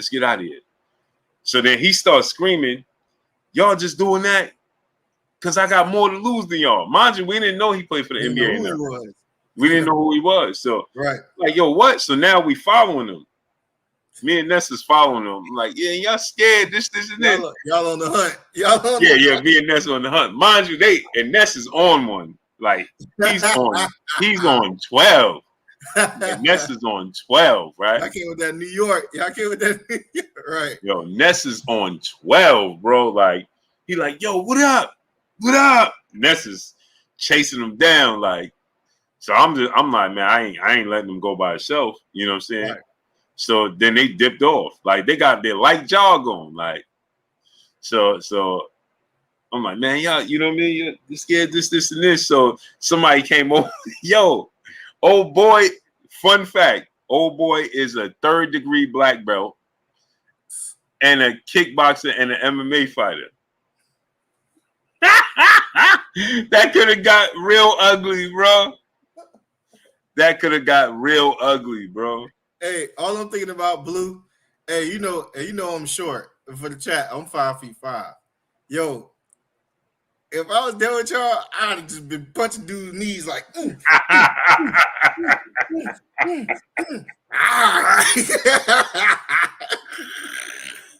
Hey, she say, yikes. Word. So we outside. Some people came outside.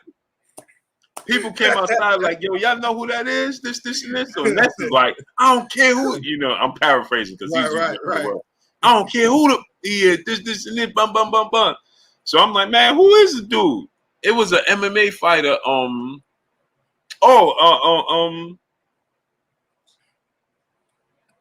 Woodley. Tyron Woodley was there? Yeah. Tyron Woodley and his man was like, that's James Johnson, play for the Heat.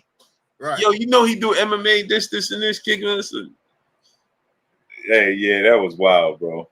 Hey. That was all the way wild. And we was on live, bro. Straight, we was on live. That's the second time me and Ness got. I'm like, man, every time me and Ness is together, bro, something go down. When me and him was pressing Anthony Joshua, man, you gonna fight Tyson Fury? His security threw water on me and Ness. Anthony Joshua security sprayed water on us. Wait, what? Yeah, took Anthony bottle. He took Anthony Joshua a water bottle and just started spraying us. Nah, Blue. Nah, I'm calling that into question. Nah. Every time you and Ness somewhere and somebody doing y'all, nah, man. Yeah. What y'all doing to these people, man? Yo, bro. I said, man, every time me and Ness together, bro. Y'all going out there bullying people. Bro, every time. Nah. He sure did. Turned around and just started spraying us with I'm like, what? And that was funny. Hope Nell said he thought I was like 6 feet. Yo, I get that a lot. Every time I'm on Zoom, people think I'm way taller than what I am. So I don't know, maybe my head big or something. I don't know, man. Nah, I'm short, man. I'm a short guy. Facts. That was wild. That generate a lot of power.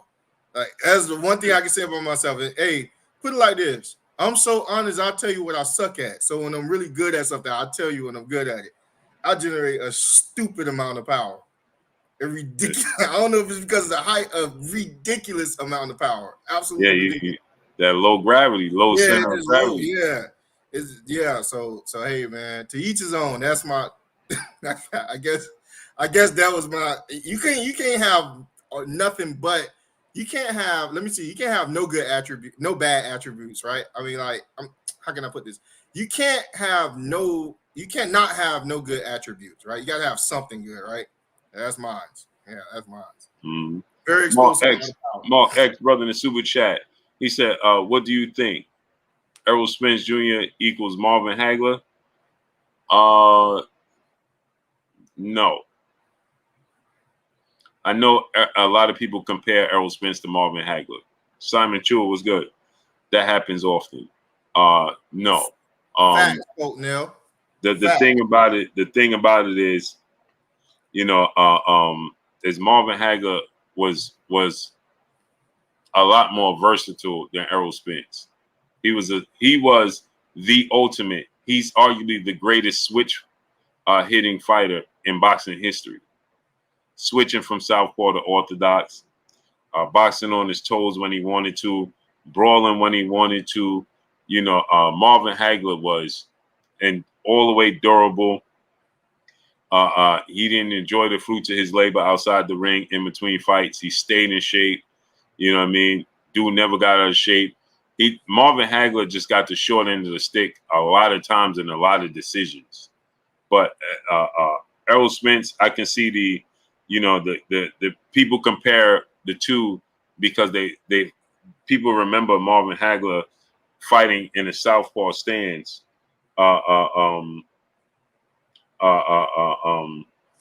fighting in a southpaw stance and being very physical. But Marvin Hagler was a pure boxer at times too, a lot of the times. You know what I mean? And that gets overlooked. So because of the physicality, people compare Marvin Hagler to Errol Spence, but that's where it ends. Marvin Hagler was a very quick, explosive athlete as well. Errol Spence is more he's more strategic and timing is fundamentally sound, but he's slower than Marvin Hagler. You know what I mean? So, no, I understand the physicality, southpaw, and being big is the comparisons, but that's where it ends. Marvin Hagler switching you in a second like Terence Crawford. He'll switch on it. There was times Marvin Hagler switch on you every angle, cutting the ring off on you. So, you know what I mean? But I don't. Again, like I said, I don't want to harp on Frank Martin's performance as watering him down, because he is a good fighter, and I'm giving him the benefit of the doubt. Just a bad performance. Not making adjustments, not listening. Something that I feel like he'll make adjustments with. He has to, but like A-Side said, that he has to do it sooner rather than later, and I think that he needs to go into different level of competition to work on that. Jermaine Ortiz's, Edwin De Los Santos, Isaac Pitbull Cruz, those types of fights. I don't think De Los Santos. De Los Santos got some heavy hands. De Los Santos, nice, bro. Yo, he got some heavy hands. Yo, he moved really good. I think De Los Santos should be the last one before he started to go off to the scores. And Devin, he has some, that's he got some heavy. But no, all jokes aside, that's what he need right there. Right. That's what he need right there. I thought Jermaine Ortiz is a nice combination of move really good, box really well, quick, Nice jab, very educated, fundamentally sound, feet work good. He got some respectable pop. You see what I'm saying? So I would like him to start there. He can go to De Los Santos after he passed that competition. De Los Santos he nice. He got He some nice. heavy hands. But the thing about it is Frank ain't got time. He's 28. He's same age as Tank. Yeah, but here's the thing. Because he don't got time, that's why I want him to get it right. You see what I'm saying? I want him to get it because if he don't get it right now, if he lose one time, that's it. Like that's it. He got to get it right. Any imperfections that needs to be worked on, pretty much, I will prefer him like and before he fight those guys to at least fight one of those guys in the same year that he will have to fight a big fight. Does that make sense in a way? Well, the thing is about it is that if he lets too much time lapse, they're going to get too far ahead of him. What I mean by that is that he won't be worth them fighting. You understand? If he don't close that gap sooner rather than later, he ain't gonna be in a position to fight them. Like if they're fighting, like if they're talking about fighting, they fight each other. Yeah, they're gonna fight because they're fighting each other, leaving the division, all types of stuff. Yeah, he's in a weird position. Yeah, because he got his recognition came late. Yeah. Darnell Schaefer, what's up, family?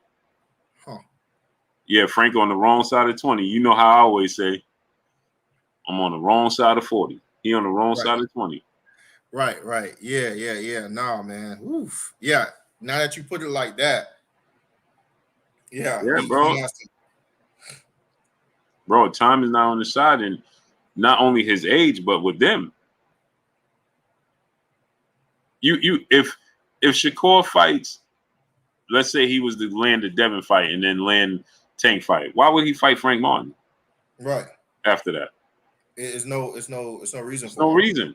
He's gonna move up. He actually need Frank. Frank actually need to fight Shakur now because he can't land the Tanks and the Devins.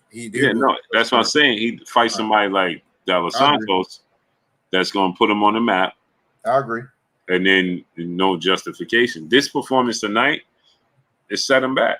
And it can go either way, right? Either hold on one second. Go ahead. Keep talking. Sure thing. Either De Los Santos can put Frank Martin on the map, or Frank Martin can put Frank Martin can put De Los Santos on the map. It's like if any one of those guys win, they'll be on the map and they will have that sort of recognition. The same way when Frank Martin had beat Michelle Rivera, that it kind of made us look at him and say, man, maybe this guy got the goods. You see what I'm saying? Maybe he do have the goods enough to be able to compete with the likes of the Shakur Stevenson, Devin Haney, etc. But now that Blue say that, it does bring up a valid point. Time is not on his side. See, I'm so used to thinking about the lightweight divisions because those guys are all around the same age. Only Tank is much older than those guys, being pretty much like he had stated on the wrong side of 20. I think Tank is 29 this year. But everyone else is around that 24, 26 time range. So that's how I was kind of thinking about it. But I forgot Frank Martin, being that he started late and he's on the wrong side of 20. So yeah, he will need to fight De Los Santos. Do I think that with the performance tonight that he can compete with De Los Santos? I'm gonna tell you right now, De Los Santos was incredibly sharp in that last fight. Incredibly sharp. Will he show up like that against the likes of someone that's like a Frank Martin? I don't know. But if he were to show up like how he did on his last outing in Gerard in his boots fight, it will be a bad night for Frank the Ghost Martin. The guy he's elusive, he's quick, he's not flat-footed to me, but he can choose to sit down on his punches. And when he do, is very heavy thudding shots. He's incredibly accurate. The guy, from what I've seen, he had a chin on him, but his chin can be tested by the better tiers of competition as he go up, right? We always say that he, some fighter got a great footwork or a great chin until they actually start to get into the upper echelons of fighters, then we actually start to see, do they really have the goods in that department? So with that being said, I would like to see him fight, Ortiz, then De Los Santos, but as Blue had just said it, he don't have that time. He don't have the luxury. You see what I'm saying? He don't have time. He don't have the luxury. With that being said, this is why we're critiquing him now, because we thought that after that Michelle fight, that was his like coming out party. It was like he's arrived. Like, oh man, they've been talking about him. We've seen a couple of fights, and it was even to the point where y'all remember when we was talking about him versus Keyshawn, and like, oh man, he will wash Keyshawn. Some people was like he'll wash Keyshawn. Frank, some people were saying Frank a grown man, Keyshawn a little boy, etc. He can't mess with Frank. But after looking at this, I'm saying, okay, did we give him too much too early?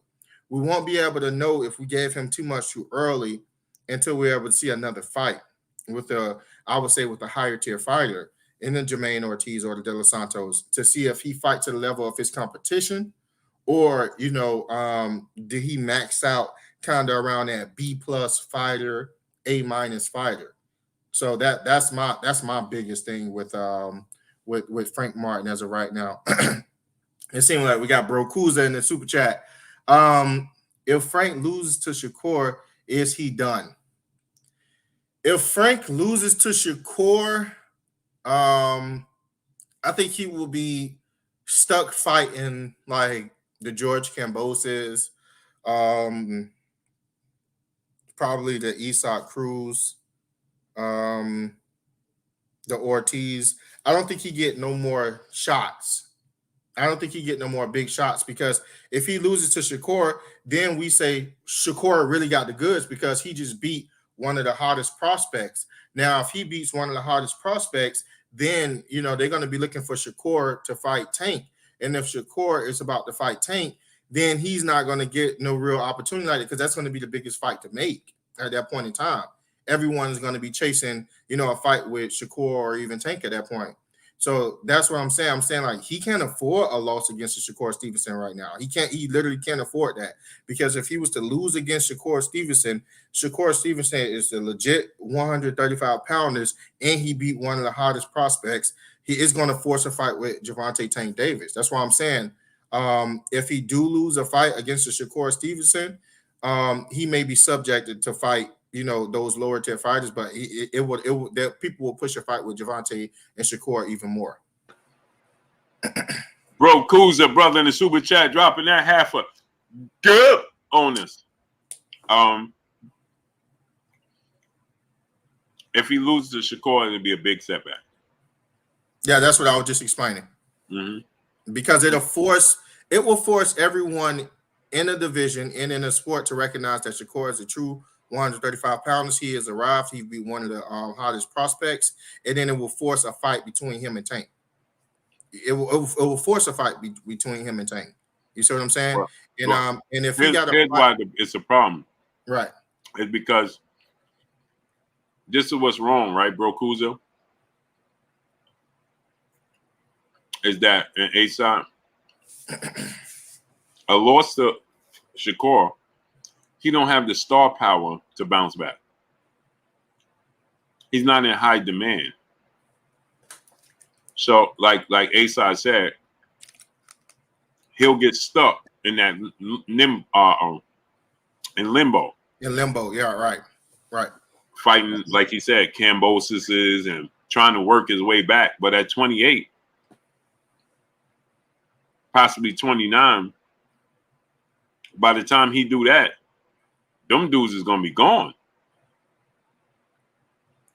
and he gonna have to put on some major performances, right, against the Camboses of the world and Isaac Cruz's of the world. Like, he got to put on some dominating, separating performances where it's like, okay, he just wasn't on Shakur's level that night, but he's still a level above these dudes. Let's see him fight Tank. You see what I'm saying? Right. It's like this. Duran and Leonard. You know what I'm saying? Leonard made him quit. Durant is 1-4 against him. But when you put him in there with opposition a level below them, he blew them out the water. So it garnered, well, we need to see Durant and Hagler and Durant and Tommy Hearn. You understand what I'm saying? Right. Because he left no doubt that he was better than the other dudes. And that's the problem with the performance with Frank tonight. Is that Dev, Tank, and Shakur would separate themselves against our team tonight. Right, exactly. They're going to show this dude is not on our level. And maybe he give them a little bit of problems. You know what I'm saying? Because he was crafty, bro. Right. But you got to get him out of here. You know what I'm saying? He hurt him several times tonight. Mm-hmm. And ever since one time, man, I don't know which round this was in. Maybe it was a 10. It almost like they stopped for like 3 to 5 seconds, like he was taking a breath or something, and waiting on the guy Arthur to react. I'm like, no, you don't react. When he hit our team, you talking about when he hit him with that body shot. It was something. Our team took that deep breath, like yeah, and they just stopped for like 3 to 5 seconds. I'm like, what are you doing? Mm-hmm. And Derrick James saw it, and Simmons just brought up a great point. Exactly, Frank. He said, don't think Derrick James is going to let this go by tonight. You know, they're going to get on him in camp. They're going to work on all of that. They're going to get on him. But yeah, Frank. He said, so it was 5 King. Yeah. Wilfred Benitez, Tommy Hearn, Sugar Ray Leonard, Marvin Hagler, and Durant.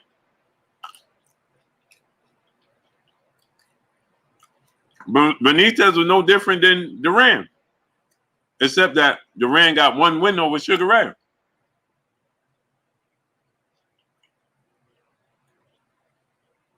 But look at him. Armstrong, he beat Durant. So Durant got a win over Sugar Ray, right? But lost to everybody else. Benitez got a win over Durant and lost to everybody else.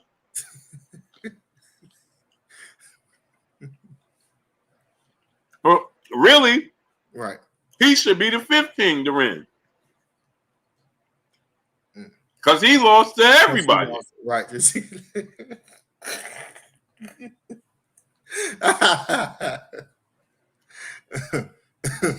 about it. That's a great point. That's a great point. Right? He lost to everybody, bro. I see what you're saying. I see what you did there. That was crafty. I see what you did there. Yeah, right. What do you think is going to happen camp life for Frank at this point, knowing the type of trainer he has now, and you know what type of camp he's in? What do you think happens now? The problem is, what does Derrick James change? I can't change nothing if you ain't gonna listen to me in the ring. Right. It's not about me teaching you nothing. It's about you following the game plan. Right. What drawing board are they going back to? Oh, let me see. Charles Edward, hey Armstrong, random question. Do y'all have chicken spot called PDQ out there? If so, it is so good. Yo, I just found out about PDQs. They just opened one right here by my house. I literally just found out about PDQs, like maybe 4 months ago. Huh? I never ate there. Yo, maybe 4 months ago. It is good. They do their thing at PDQs. Yeah, it's really good. Oh yeah, really good. Yeah, I like it, but it's fried though. You know, you on your journey. You see what I'm saying? Nah, they I ain't doing it. They do their thing though. They absolutely do their thing, man. You know what you're like, Blue? You're like Texas Roadhouse. They have this chicken breast, and it's just like Denny's, just as juicy as Denny's. The chicken breast, just as and they got 2, big pieces, and I get that with some with the greens. Oh my god, man! Hey, yo, Blue, you froze. Can you see me, Blue? Hey, Blue. You get me? Yeah, it's like you froze. It's like your face. Yeah, we both froze. Oh, okay. I thought it was me. Yeah, no, we both froze. Texas Roadhouse got a really, really good chicken, and I think Yeah, I go to Texas Roll. Texas I got Roll, one out here. they chicken is real good. You try it out. Tell me Mhm. you don't want all the stuff on it, naturally, because you're doing your thing, you get whatever vegetables you want. Really good, man. They Yeah, kill it every time. I'm trying to bring sexy back. Yeah, I got you, man. I got you. But yeah, we do got it out here. We do got it out here, and I just found out about it. It's good, man. We literally opened one up. PDQ's like literally at 5 minutes away from me right now. Yeah, same thing. Same thing right around the corner, like maybe like 5 minutes. Frank said cheat week. I had cheat week when I was on vacation. And what you call it? Costa Rica. Yeah, I couldn't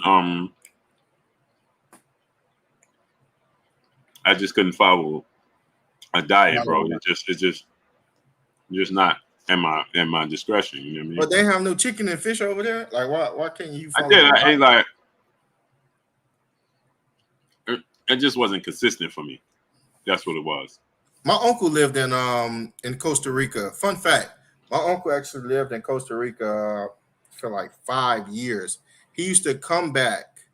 This is what he used to do, because he was the head nurse of the hospital. He used to come back here. He used to work for a week here, right? And then he'll go back 3 weeks there and live in Costa Rica because the money. Was he a traveling nurse?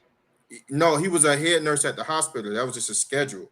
So he would come work at the hospital for a week, and then he'd be like 3 weeks off, and then he'd come back a week and then 3 weeks off, because the money was it was such a gap in how much he made, and it was able to afford him a crazy lifestyle. He did that for like 3 to 5 years. That was his work schedule. that medical field, man. Mike Lee, Mike G, what's up, family? Hey, let's get out of here, man. 3 o'clock. I ain't gonna do the 5 o'clock thing no more. Yeah, man, you wild for that, man. Sad part about it, you made Pam wake up. Pam woke up and literally said, "I had faith in Blue." Bro, that was wild. Yo, Pam woke up and said, "I had faith in Blue." That was too crazy, bro. he let me down. I was like, 10 o'clock. I did the roly phase. But the thing is, you made a great point. You said that everything was early at that time. But I was on time. You had the whole family there. You probably had people there that's normally not there at all at once, and you don't know we're gonna get it again. So you can't just kick everybody out the house at one time, because family time is very important. And it's seldomly do you have family members there all at one time. So man, I got 9 kids. I always got family members here. No, I was saying you said your mom was there. You said you said my mom pop up every other day. Oh, for real? Oh, okay. Well, I try to get you. It's just that they don't usually congregate right here. Now it was up to 4:30. We was up to like 4:30 last night. 4:30 last night. All facts. Blue was doing donuts in the slingshot.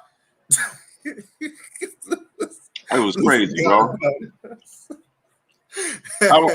I woke up. Literally, I woke up this morning like 9 o'clock. Head was pounding. I looked. Didn't get enough sleep. My wife was up on her phone. I said, "What time is it?" She said, 9 o'clock. I said, "Oh, nah. Way too early for me." Nope. Deuces, going back to sleep. Yeah, nah, same here. Same, bro. Here, and I dragged through the day. Yeah. But my gym closes at 7 o'clock on Saturday. Don't even ask me why. Right. On Saturday and Sunday, they close at 7 o'clock. Because people like you, that's why. They're going to come in at 6:50 and say, "Why y'all closing?" Bro, I'm like, yo, y'all should at least close at 10. Then you'll be there at 9:50. Yeah, that's why. They're like, nah, we ain't doing that. Like, yo. I can't stand that, bro. On Saturdays? Saturday and Sunday, bro. It's like it crunches you. You know what I'm saying? Like, It forces you. Yeah, because like I gotta get to the gym early. You know what I mean? Right. So when I got up at 1:00, man. Yeah. And they force you to what you call it. Now let me get a meal in because I like to eat before I You go like to to the eat gym. before working out? Yeah, I like doing it on fast. like an hour before I go. I like to work out on fast for some odd reason. Because I can't. You need that energy, man. Yeah. Yeah, you need it, bro. You feel better working out in the morning or night?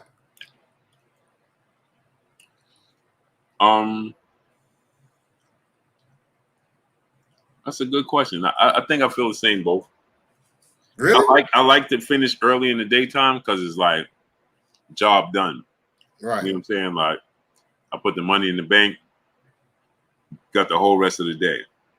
Right. As the day goes past and it comes nighttime, it's like you feel pressure. Like, man, I gotta go to the gym, man. You know what I'm saying? Like, Right. nah, let me get to the gym. When I was younger, I liked to work out at night. I hated working out in the morning. I hated Yeah. it. Yeah, and I had a great schedule, like the way my dad would have me, and then he'd have me eat like a beast, and then go to sleep, and I'll wake up hungry like I never ate in my life. But as I got older, all of my energy is in the morning. Yeah, bro. Or whenever I get up, all of my energy. Let me tell you, bro.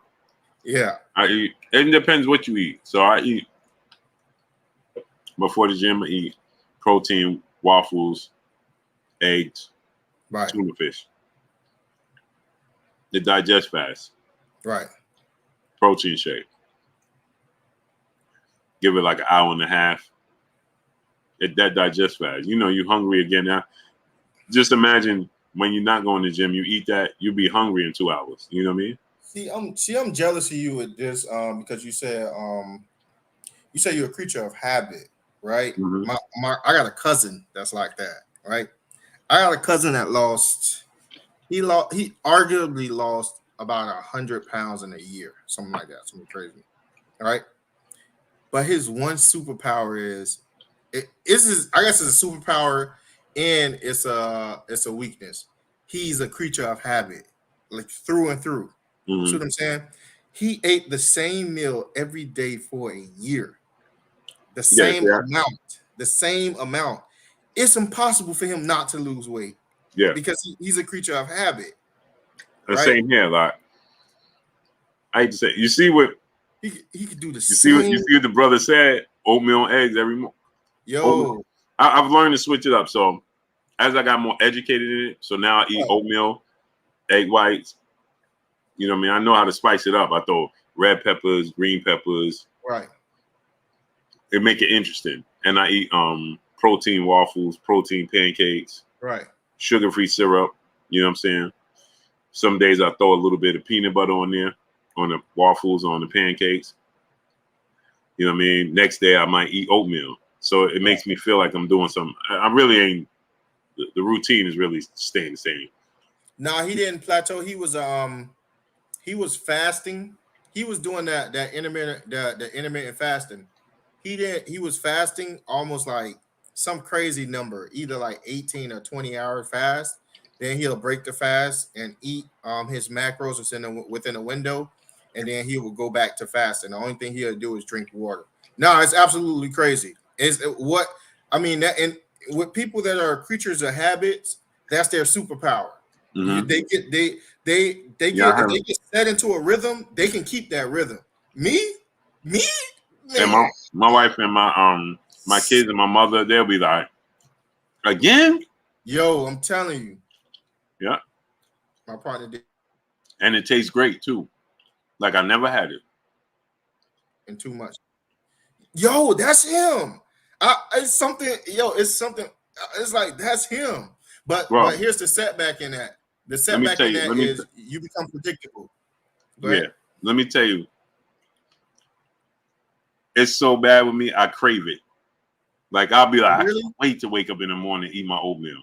No, you're not joking, right? You're not joking, right, Blue? When you say that? I'm dead serious. Yo, That's how he is. Mm-hmm. He think about meals as a reward. And it's the same meals. It's the Mm-hmm. same meals. He think about meals as a reward. I fasted for 16 hours per day. Yeah, no, it works. It definitely works. Bro, when I have cheat meals, Right. I feel like I just disappointed myself so much. That's him. Yeah. Bro, I kid you not, my wife would be like, really? Bro, I would pout, bro. Like, I can't believe I just ate that.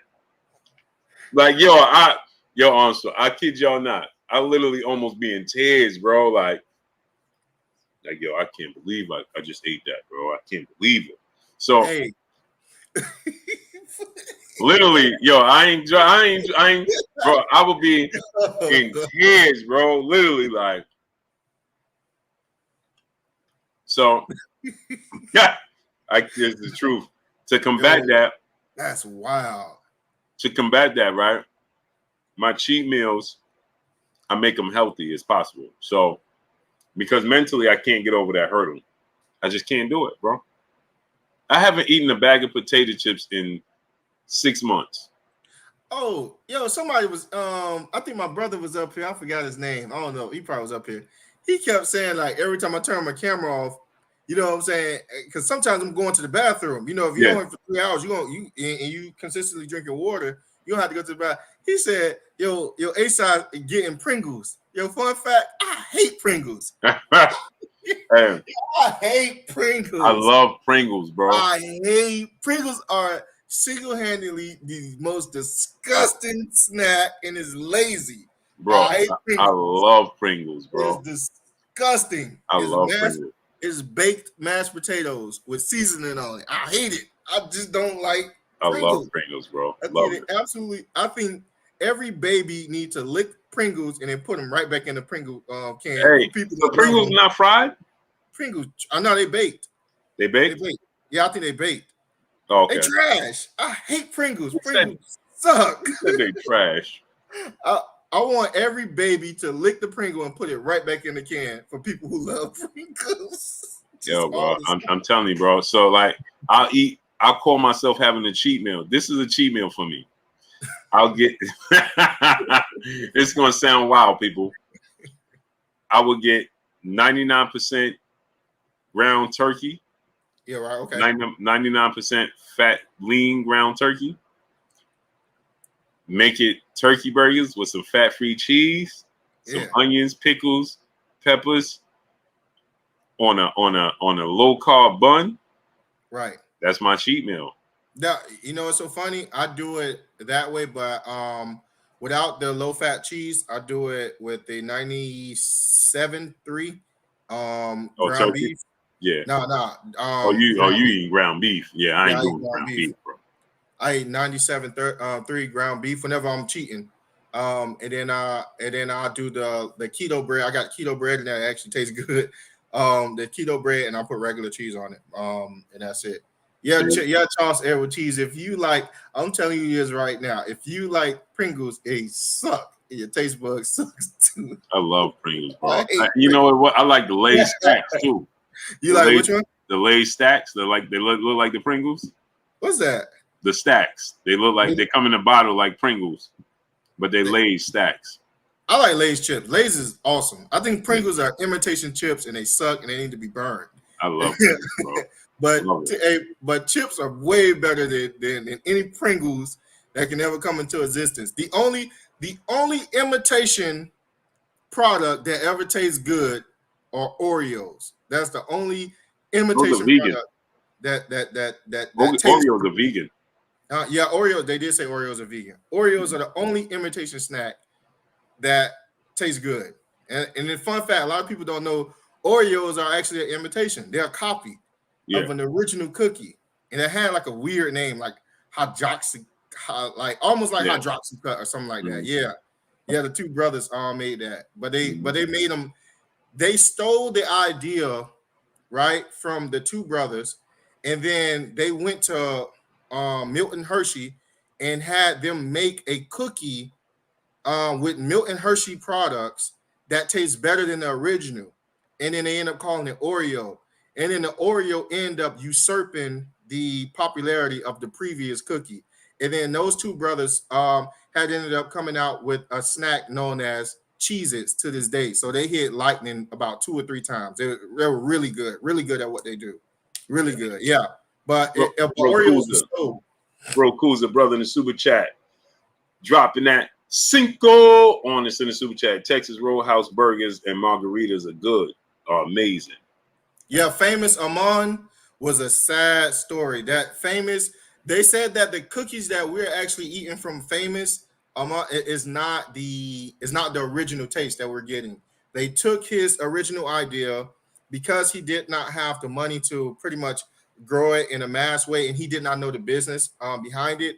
They ended up buying it off him for pennies on the dollars, changing the ingredients up, mass producing it, and made way more money than he ever did. And he had built that. He built that that brand, man, that Famous brand, because he was a famous manager inside of Hollywood. So he knew a lot of influential people, and they got them to push his cookies that he used to make for his aunt, or he used to make for his family members. They always say he can make cookies really, really good. So he was like, you know what? I'm not really having as much success with my artists. They all are getting stolen and going to big labels. So I'll make some cookies, but I'll make these almost like a luxury cookie, like a great, like a name brand cookie, almost like the Chick-fil-A cookie. Everybody's going to want. It's going to be a cool thing to eat or the cool thing to be seen with. He pumped it up, blew it up. They saw his potential, and before he can ever reach his potential, they bought him out. They paid him pennies on the dollars, and because he didn't have the money, and then they took his idea and they put him across vending machines. They changed the ingredients up, and they don't taste the same. Yeah, crazy. Reggie Smith, brother in the super chat, dropping that Cinco on us in the super chat. We all have our opinions and viewpoints, but one thing I can say is that I appreciate this channel. Salute to y'all, great brothers. Great channel. Salute to you, great brother. Let's get on out of here, brother. Good, brother. Hey, before I leave, hey, 4KZ, if you're still in here, I heard your music. Absolutely love Who Wanna Tussle. Absolutely love that that song. I can see myself definitely putting some gloves on and hitting the heavy bag to it. You definitely have some skills, good brother. If y'all have a chance, 4KZ, drop the link. The brother got some skills. He's an artist and he do his thing. That I heard some other songs, but that's the one that I actually like. I really, really enjoy listening to, and I can see myself putting on some gloves and definitely hitting the speed bag to it.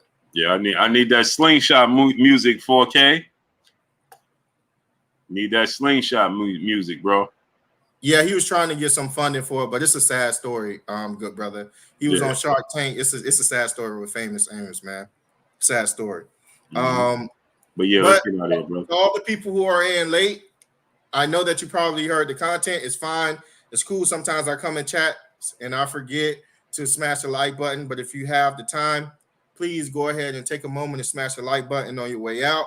We'll appreciate you for the YouTube algorithm to get to other boxing enthusiasts so that they can be able to share in this type of content that you enjoy on a daily basis. My name is Asa. I appreciate all of you guys for coming, sticking with us at 3 a.m. just to hear our humble opinion. I appreciate you. Blue, if you're ready, you can take us on out. Yes, sir. Y'all already know what it is. It's your boy Blue Blood Sports TV. Like, comment, and subscribe. You haven't subscribed, hit the subscribe button, hit the like button, hit the bell icon to get all the new notifications. Follow us on Instagram at Blue Blood Sports TV, all one word. Y'all already know what it is. Shout out to the entire LDBC.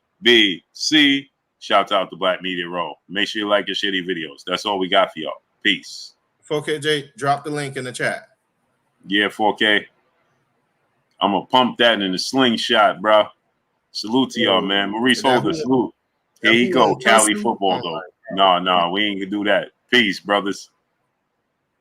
All right, brother. All right.